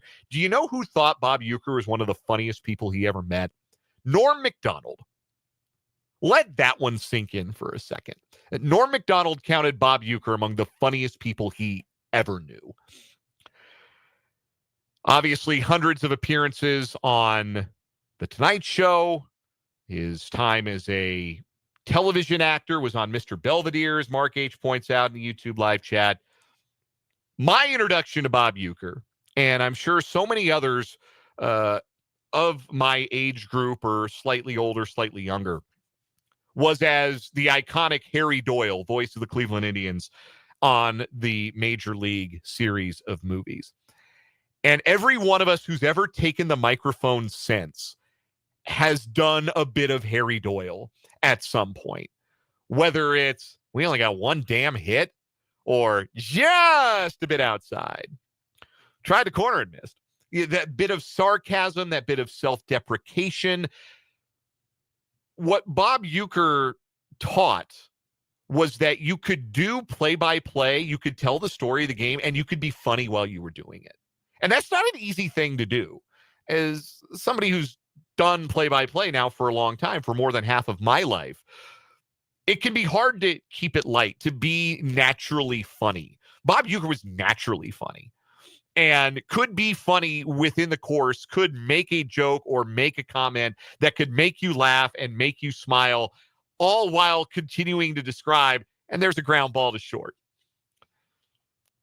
It's a rare gift that he had, the storytelling ability, the ability to, as anyone who is telling a Uecker story on this sad day would tell you, that any room he entered became brighter, that you were just happy to be around him. People were just happy to be around Bob Uecker, and he would make them laugh. The art of self-deprecation, that's the other thing that I took away from knowing who Bob Uecker was, and knowing about his career, and knowing about his time on the Tonight Show circuit. The ability to make a joke about yourself. Bob Uecker wasn't the greatest baseball player in the world. He would have been the first one to tell you that. And he would have told you in such a disarming and self-deprecating way that you'd be laughing along with him. That's, I think, a really powerful thing, to not take yourself so seriously. And that's something else that I think that we all, anybody who's ever been behind a microphone, you're influenced by the people that you see do it and hear do it for a long period of time. And though I didn't grow up in Milwaukee, I didn't grow up listening to Brewers games on the radio. You were exposed to Uecker through the years, and I think learned a little something from him. And those were the things that I learned. Those were the things that I took away from Bob Uecker, the broadcaster, that you could do this and be funny, or try to be funny. I don't know if I succeed. Sometimes I think I do. I try to make my broadcast partners laugh. I try to make you laugh on the other side of the dial, but I don't know that that's a natural thing to do as a play-by-play man. Bob Uecker could do it. I'm no Bob Uecker. I know that for a damn fact, but just that bit of stylistic flair, that ability to tell a story, which play-by-play is at the end of the day. You're just telling a story. You're telling the story of the game, and you weave other stories within the story of the game that you're telling. But you could do that, and you could crack a joke. You could have somebody smile. Bob Uecker was the best at that. And his passing leaves a huge void in the game of baseball because they just don't make them like Bob Uecker anymore. And he was the absolute gem. And it is sad today. Everybody who has ever loved baseball mourns his passing. But as long as there are summers in Milwaukee, as long as there are jamokes like me behind a microphone thinking about Harry Doyle, as long as anyone sees a home run leave the yard and their first instinct is to think, get up, get out of here, gone. As long as those things are true, Bob Uecker will never die. A couple comments from the YouTube live chat. Mark B says, Uecker, genuinely funny guy, self-deprecating in his humor. Johnny Carson thought well of him. Had him on over 100 times. That I did not realize. And I didn't know the story. Like, there were Uecker stories being told today that I didn't know. I did not know about the Cardinals team photo from 1964 that the team had to redo because Bob Uecker and Bob Gibson are holding hands, like they were a couple dating. What a hilarious thing to do. What a subversive thing to have done in the early 1960s. And also, again, a testament to who Bob Uecker was, the warmth and the light and the joy of being around Bob Uecker, that the famously, let's say, prickly Bob Gibson loved the man. He was Bob Gibson's best friend. Vance Allen in the YouTube live chat. He transcended just baseball. I bet many broadcasters across all genres of sports will say something about him that influenced them. A neat thing about Uecker, too, Vance, is his broadcasting tree is expansive. There are a lot of guys across baseball who have their jobs because they started working under Bob Uecker. Brendan mentioned Pat Hughes earlier today, voice of the Cubs. His start was number 2 man in the Brewers booth with Bob Uecker. And there are half a dozen other guys across the league who got their start working with Bob Uecker, and that he was responsible for so many great broadcasting careers. A true icon in the broadcast industry, in the sport, and they only made one of him. And again, this is where Bob Uecker would say that would be a relief for anybody who had to manage him as a player. But my favorite Bob Uecker quote of all time is the one about the knuckleball. You've probably heard it. One of Uecker's responsibilities as a player was to mentor and catch a young Phil Niekro, who famously was a knuckleball specialist, would go on to win 300 games and go to the Hall of Fame, but early in his career wasn't particularly successful and wondered if he would ever be successful throwing the knuckleball. And it was Uecker's guidance and wisdom that helped him through some early struggles and kept him on the path towards eventually Cooperstown. Not that it was easy for Bob Uecker to catch Phil Niekro all the time. His quote about the knuckleball, again, you've probably heard it, but if you haven't and you're hearing it for the first time, Bob Uecker said the best way to catch a knuckleball is to wait till it stops rolling and then go pick it up. That was the wit and wisdom of Bob Uecker, dead today at the age of 90. Rest in peace, and our thoughts with his family, his loved ones, and the Brewers organization in the city of Milwaukee, who will surely feel the void of his passing the most. We'll take a timeout here on 580 Sports Talk. Speaking of iconic voices, the voice of the Chiefs, Mitch Holthus, joins us after this timeout here on 580 Sports Talk.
528 on 580 Sports Talk. It is a Thursday afternoon. The Chiefs on Saturday take on the Houston Texans in the divisional round of the AFC playoffs. And here to help us preview it, the voice of the Kansas City Chiefs, Mitch Holthus, who joins us every week on this program, thanks to our friends at Hy-Vee and Azura Credit Union.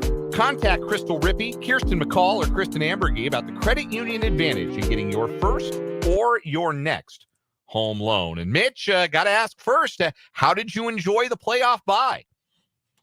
Well, although it was catch up on a lot of stuff that had been there since training camp on personal matters, but when the football started, it was all locked in on our potential opponents specifically. But I was just thinking so many times something that you and I had talked about all the way back in October, and that is if the Chiefs could get this bye, what it would mean. And your first nugget of the night, which is really an interesting one because it's the whole rest versus rust, but this will be the longest a quarterback has gone from the last play he played in the regular season by choice, not by injury, to go and then his first snap in the postseason, which is 23 days. The previous, I believe, was 22 by Warren Moon.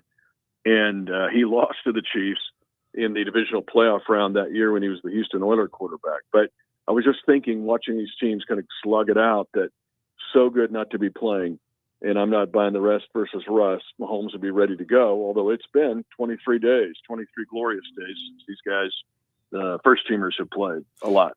23 days for Patrick Mahomes, and also his wife had a baby in between there, and I'm sure he's a little less hands-on probably at this stage than I had to be when my firstborn was born back in the summer. But yeah, a lot going on in Patrick Mahomes' life. He wasn't joking when he said he really wanted that bye, and his wife really wanted that bye.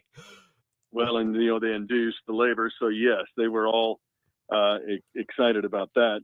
And I talked to him today just very briefly about it.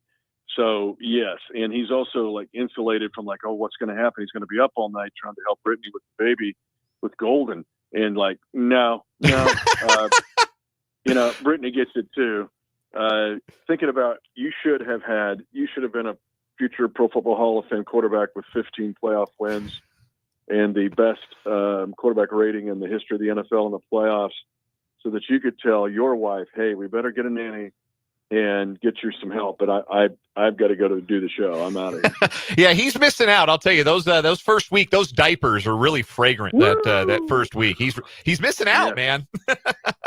So he'll catch up. I know, knowing Brittany well enough, like once the season's over, hopefully like February the 10th or after the parade, it's like, okay, dude, you're in now. You got it. You're in the game. And Pat will be all the willing to jump in there because, man, he loves his family so much. He's just a great dude, and family's a high priority for him. He wishes he could help, just like you do. Yes, absolutely. I know that. Mitch Holthus, voice of the Kansas City Chiefs, joining us here on 580 Sports Talk, courtesy of Hy-Vee and Azura Credit Union. It's the Texans, and we have not been too far removed from the first time that the Chiefs and the Texans met on the gridiron this year. Of course, Saturday before Christmas, Chiefs came away with a 27-19 victory in that game. As you go back and think on that particular performance, what stood out the most about the way the Chiefs were able to win that particular game in that particular opponent that we'll need to translate to this coming Saturday? Two things, and it is Houston's modus operandi of how they won the AFC South, and that is handling their pressure, because the Chiefs yielded only one sack in that game. Now, keep in mind, the Texans, and they pulled their guys out for Week 18. That kind of convoluted the stats. They were top 4 in the league in sacks. But like Daniil Howard was number 1 in the league. Daniil Hunter, was number 1 in the league in quarterback pressures. Will Anderson Jr. None of those guys had a sack. The only sack was a middle linebacker blitz by Christian Harris. That's 1. 2, 0 turnovers. In fact, the Chiefs haven't had a turnover since the Buffalo game in mid-November. Why? Because this Houston team lives off takeaways. They had the second most interceptions in the NFL this year, and they were top 3 in the league in giveaway takeaway in what they were able to do. Now, they are, as much as anyone, the Houston Texans, like a basketball team that loves to press you all over the floor. Good coaches want that because that means you're going to get probably some easy baskets. Now, you cannot turn it over against these guys because they look to sack strip. They're very athletic in the secondary, maybe the most athletic in the league. They absolutely tormented Justin Herbert. 4 picks. He had 3 all in the regular season. And Lassiter had the most athletic interception I've seen all this year. The pick 6 by Murray. They're just aggressive. So if you're Patrick Mahomes, you have to be careful where you place the ball. I mean, still attack them. You got to turn the cannon on it because here's another one of your stats of the night. I mentioned the fact 19 interceptions. But what's peculiar? This is your pressing basketball team that if you break the press, you're going to go dunk it. They were only 2 teams were worse in the league than the Houston defense in what they gave up in touchdown passes. They allowed 31 touchdown passes. Only 2 teams were worse, and yet they had 19 interceptions. I mentioned their 29 takeaways, 5th in the league. If you don't give the ball away to them, and you're going to get some big plays because they will gamble. Stingley, the corner, the other corner opposite Lassiter, the only guy in the league that's had 5+ interceptions the last 2 years.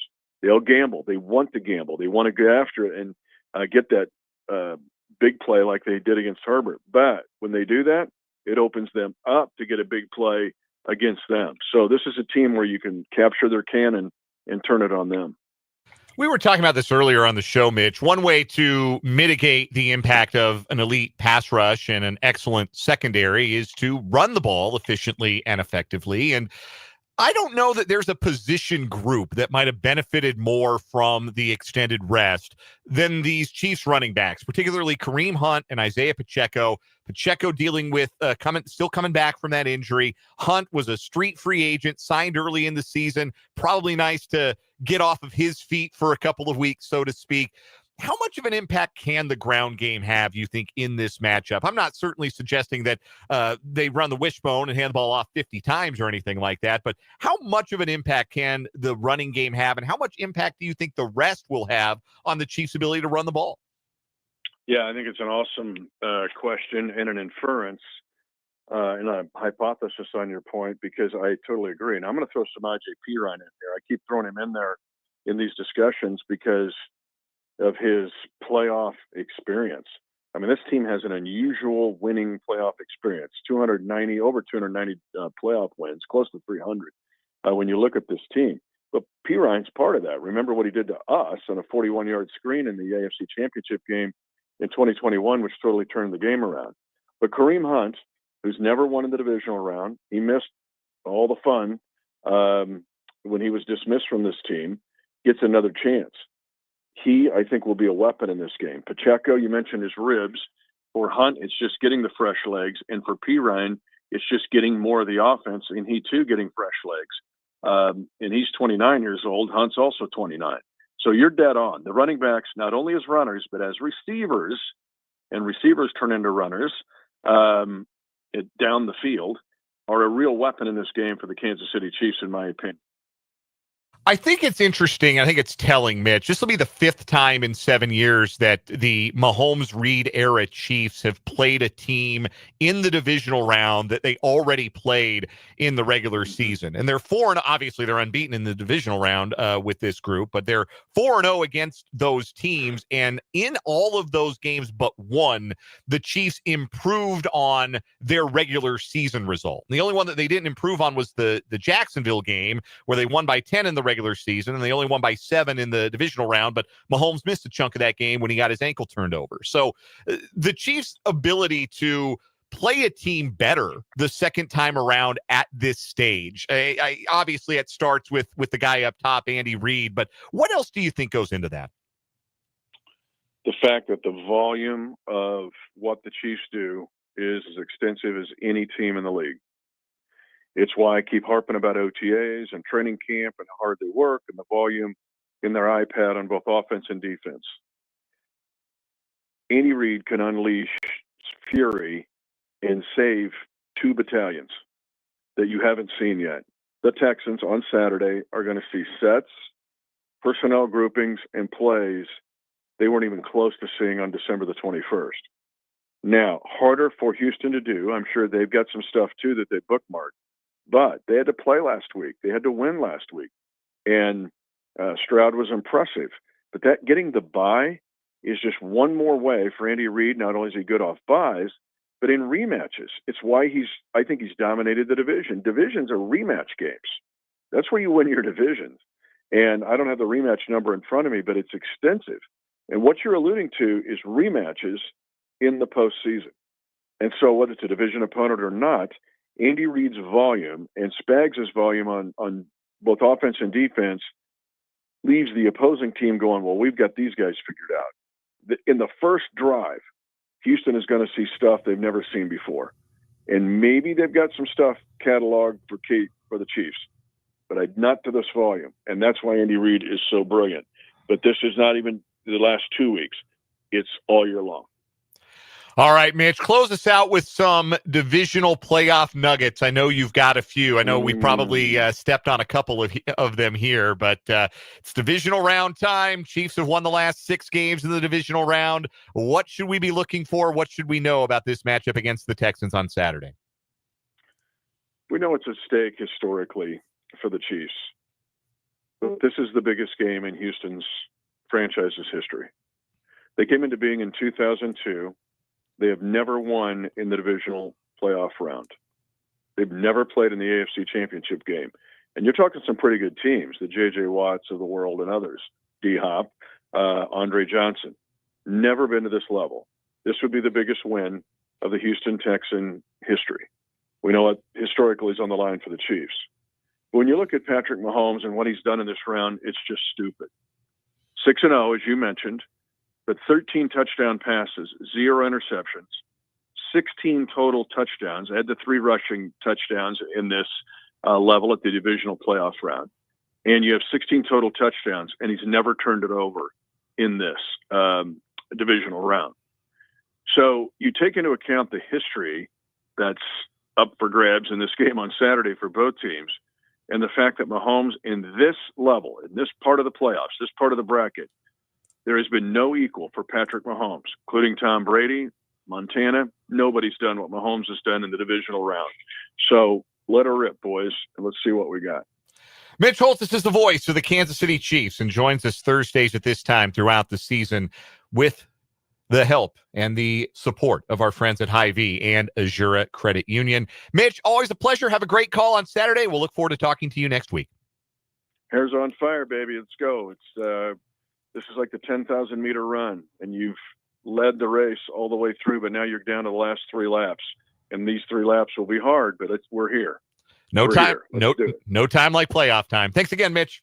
No, sir. Thank you. That is Mitch Holthus. Always enjoy hearing from Mitch. You will hear his call on the Chiefs Radio Network on Saturday, right here on 580 WIBW. Unique circumstances with the Sunflower Showdown basketball game tipping off at noon. As soon as that game is final here on 580 WIBW with Wyatt Thompson, Stan Weber calling that game on the K-State Sports Network, we will then send you to the pregame coverage already in progress of Chiefs-Texans. Chiefs Radio Network goes live at 2. Obviously, there'll be a little bit of overlap. So as soon as the K-State game is done, we will send it to the Chiefs Radio Network, and it will be in plenty of time for the 3:30 kickoff. Mitch Holthus on the calls. The Chiefs and the Texans do battle in the AFC divisional playoffs.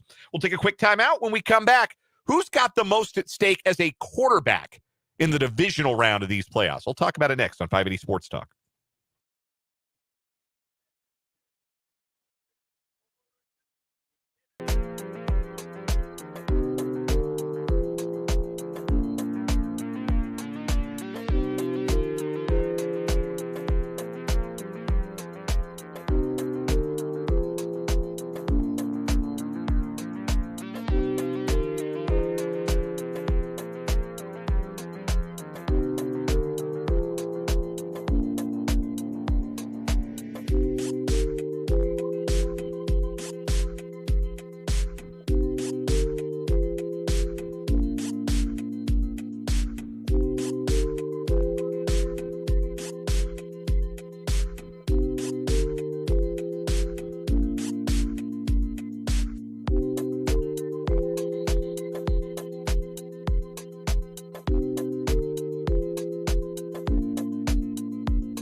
544 on 580 Sports Talk. Rounding the turn on this Thursday edition of the program. Our thanks again to Mitch Holthus for joining us. Voice of the Chiefs always brings the goods. Get you fired up for game day here on 580 Sports Talk. Chiefs-Texans, the first of 4 divisional round playoff games. Commanders-Lions is the Saturday night game. Rams-Eagles is the early Sunday game. And the Sunday primetime game is Ravens-Bills. I think in each matchup, it's really easy to pinpoint which quarterback has the most to gain and maybe in some ways the most to lose with a win, just in terms of how we perceive the quarterback. Like C.J. Stroud is a guy who right now the narrative of his second season in the NFL is sophomore slump.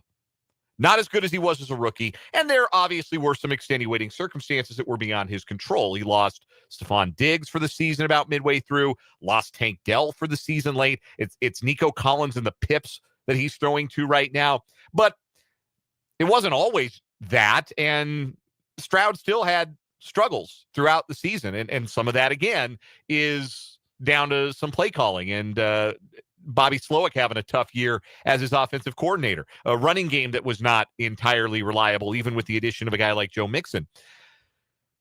That being said, C.J. Stroud walks into Arrowhead and beats the Chiefs on Saturday. The narrative of his sophomore season is no longer sophomore slump. It is he dethroned the champs. C.J. Stroud dethroned the champs. And make no mistake, I think Houston's defense is really good. I think they can be disruptive. There's a version of history where they are the creators of havoc that they've been all season long, and they force some turnovers and some big negative plays, and the Chiefs offense struggles. And that's probably the path to a Texans win. But I think that has to happen, and Stroud has to play well. Because I don't think there's a version of events where Stroud doesn't play well and the Texans win anyway. So if the Texans were to win on Saturday, Stroud would play a big role, and it completely rewrites the narrative of his sophomore season. And now, instead of being a quarterback who maybe looks like they plateaued a little bit, his star continues to be on the rise because he has beaten Mahomes at home in the playoffs, and he has taken the Texans where they've never gone. Even if you can set aside the opponent for a second, obviously there's no better win you can get on this weekend than beating the Chiefs. But just the narrative for Stroud changes to the star on the rise and his rise continuing. We forget all about the sophomore slump stuff. With the night game on Saturday, for the Commanders, Jaden Daniels, Brendan and I were joking earlier this week about ESPN's old bit that they did back in 2007, Who's Now? It made no sense at the time. It makes even less sense in retrospect. But Jaden Daniels is very much next. But if he can get that franchise past the number 1 seed on the road and get them to a conference championship game in year 1, Jaden Daniels is now. He would not just be next. He would be now. You would have to put Jaden Daniels in the top 5. He'd have to be in your top 5 in the NFL. You'd solidify him as the best quarterback in the NFC if he can go win on Saturday night. Sunday's early game, Matthew Stafford has a Super Bowl ring. There's 2 guys playing this weekend who have rings. Mahomes got 3 of them. Stafford's got 1. So he's certified. But a lot of people think negatively of Jalen Hurts. And a lot of people don't seem to believe in him as a franchise quarterback that you can win it all with, even though he just about won it all 2 years ago with a Super Bowl performance that, go back and watch that film. Go back and watch what Jalen Hurts did in that game. He was unbelievable. And now, yes, the fact that he has not reached those heights in the 2 seasons since should be held against him a little bit. But I think that's a quarterback with the opportunity, if he get back to the NFC Championship game, to maybe have people believe in him a little bit more as a guy that you can win at a high level with under center for the long haul. But then the primetime game on Sunday where we arrive at the quarterback that I think has the most to gain and maybe even the most to lose with a win. And it's Lamar Jackson. Because Lamar Jackson might end up winning his third MVP award. And I think he should. For the record, I've looked at the numbers. I think Josh Allen's going to win it because voter fatigue is a real thing when it comes to voting for MVPs across all sports. But Lamar Jackson could very well win it. I genuinely don't know who's going to end up winning the MVP. And if it's Lamar Jackson, it's his third MVP. How many guys have 3 MVPs? It's not a long list. All of them are in Canton. All of them are certified. Like you look at the list. Quarterbacks with 3 MVP awards, and I'll just stick with the AP MVP. Aaron Rodgers has 4. Tom Brady's got 3. Peyton Manning won it 5 times. Brett Favre won 3 in a row. That's it. That's your list. Johnny Unitas. Sorry, it was not your list. Now it's your list. Unitas, Favre, Brady, Manning, Rodgers. Those are the guys with as many MVPs as Lamar Jackson could have if he wins a third MVP. But if he wins a third MVP, and that would be 2 more than the number of conference championship games that he plays in, if they can't get past the Bills in Buffalo, which that game it has pick'em written all over it. The line has jumped the fence. I think Buffalo was favored. Now Baltimore is favored. So your guess is as good as anyone's on that game. But Lamar Jackson is already, I think, looked at in a different way than we look at Josh Allen. Because Josh Allen's been to 2 conference championship games, but he hasn't won them. I'm sorry. He's only been to 1 conference championship game. What am I thinking about? He's only been to the 1. Didn't win. Hadn't been to a Super Bowl. But I think we give Josh Allen more a benefit of the doubt when we discuss his greatness than we do Lamar Jackson, despite the fact that both guys have been to the same number of conference championship games. So I feel like the way that we talk about both of those guys, it would be Jackson whose reputation would be hurt more by not winning Sunday than Allen's would be. And I don't think that's fair, but I think that's reality. I like both guys. I got nothing against both guys. I think they're both outstanding players. And in an era where Patrick Mahomes had decided to, pursue baseball, imagine a world where Patrick Mahomes has just won a Cy Young for the Kansas City Royals instead and led them to a 3rd World Series championship in 5 years. And the football world had never heard of the guy. Then Lamar Jackson or Josh Allen would have a fistful of rings by now. It's not the world we live in. So those guys have to get to a big game, I think. And I do. I think for whatever reason, Lamar's playoff failures are weighted against him more than they are weighted. Josh Allen's failures are weighted against Josh Allen. I don't know why that is. You're free to draw your own conclusions as to why that might be. But I think it's real. I don't think it's fair. So I guess I'm kind of pulling for Lamar because, like I said, I like both guys. I'd be happy if either one of them won a ring. I'd be happy for either one of those guys. I truly would. But I think Lamar Jackson's quarterback stands to benefit the most, or maybe hurt the most with a loss is the better way to say it, rather than benefit the most from a win this weekend.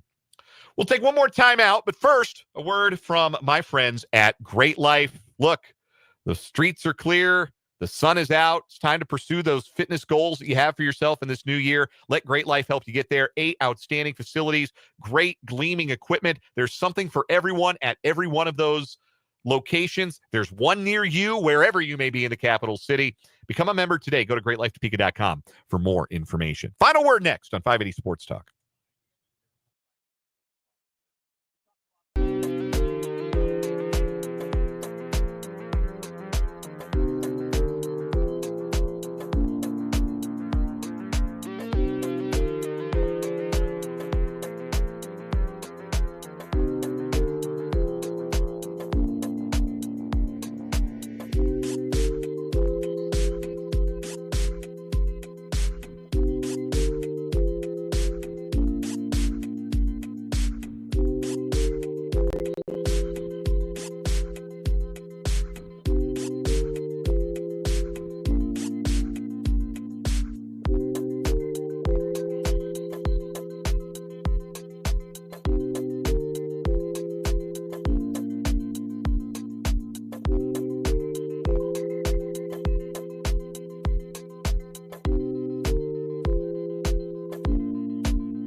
Wrapping up, walking off this edition of 580 Sports Talk with the final word. Kansas took it on the chin at Ames last night at Hilton Coliseum. And I think my broadest takeaway from the game that I can make as far as looking ahead to like what it all means, the grand point of the game, is that Iowa State as a program isn't afraid of Kansas anymore.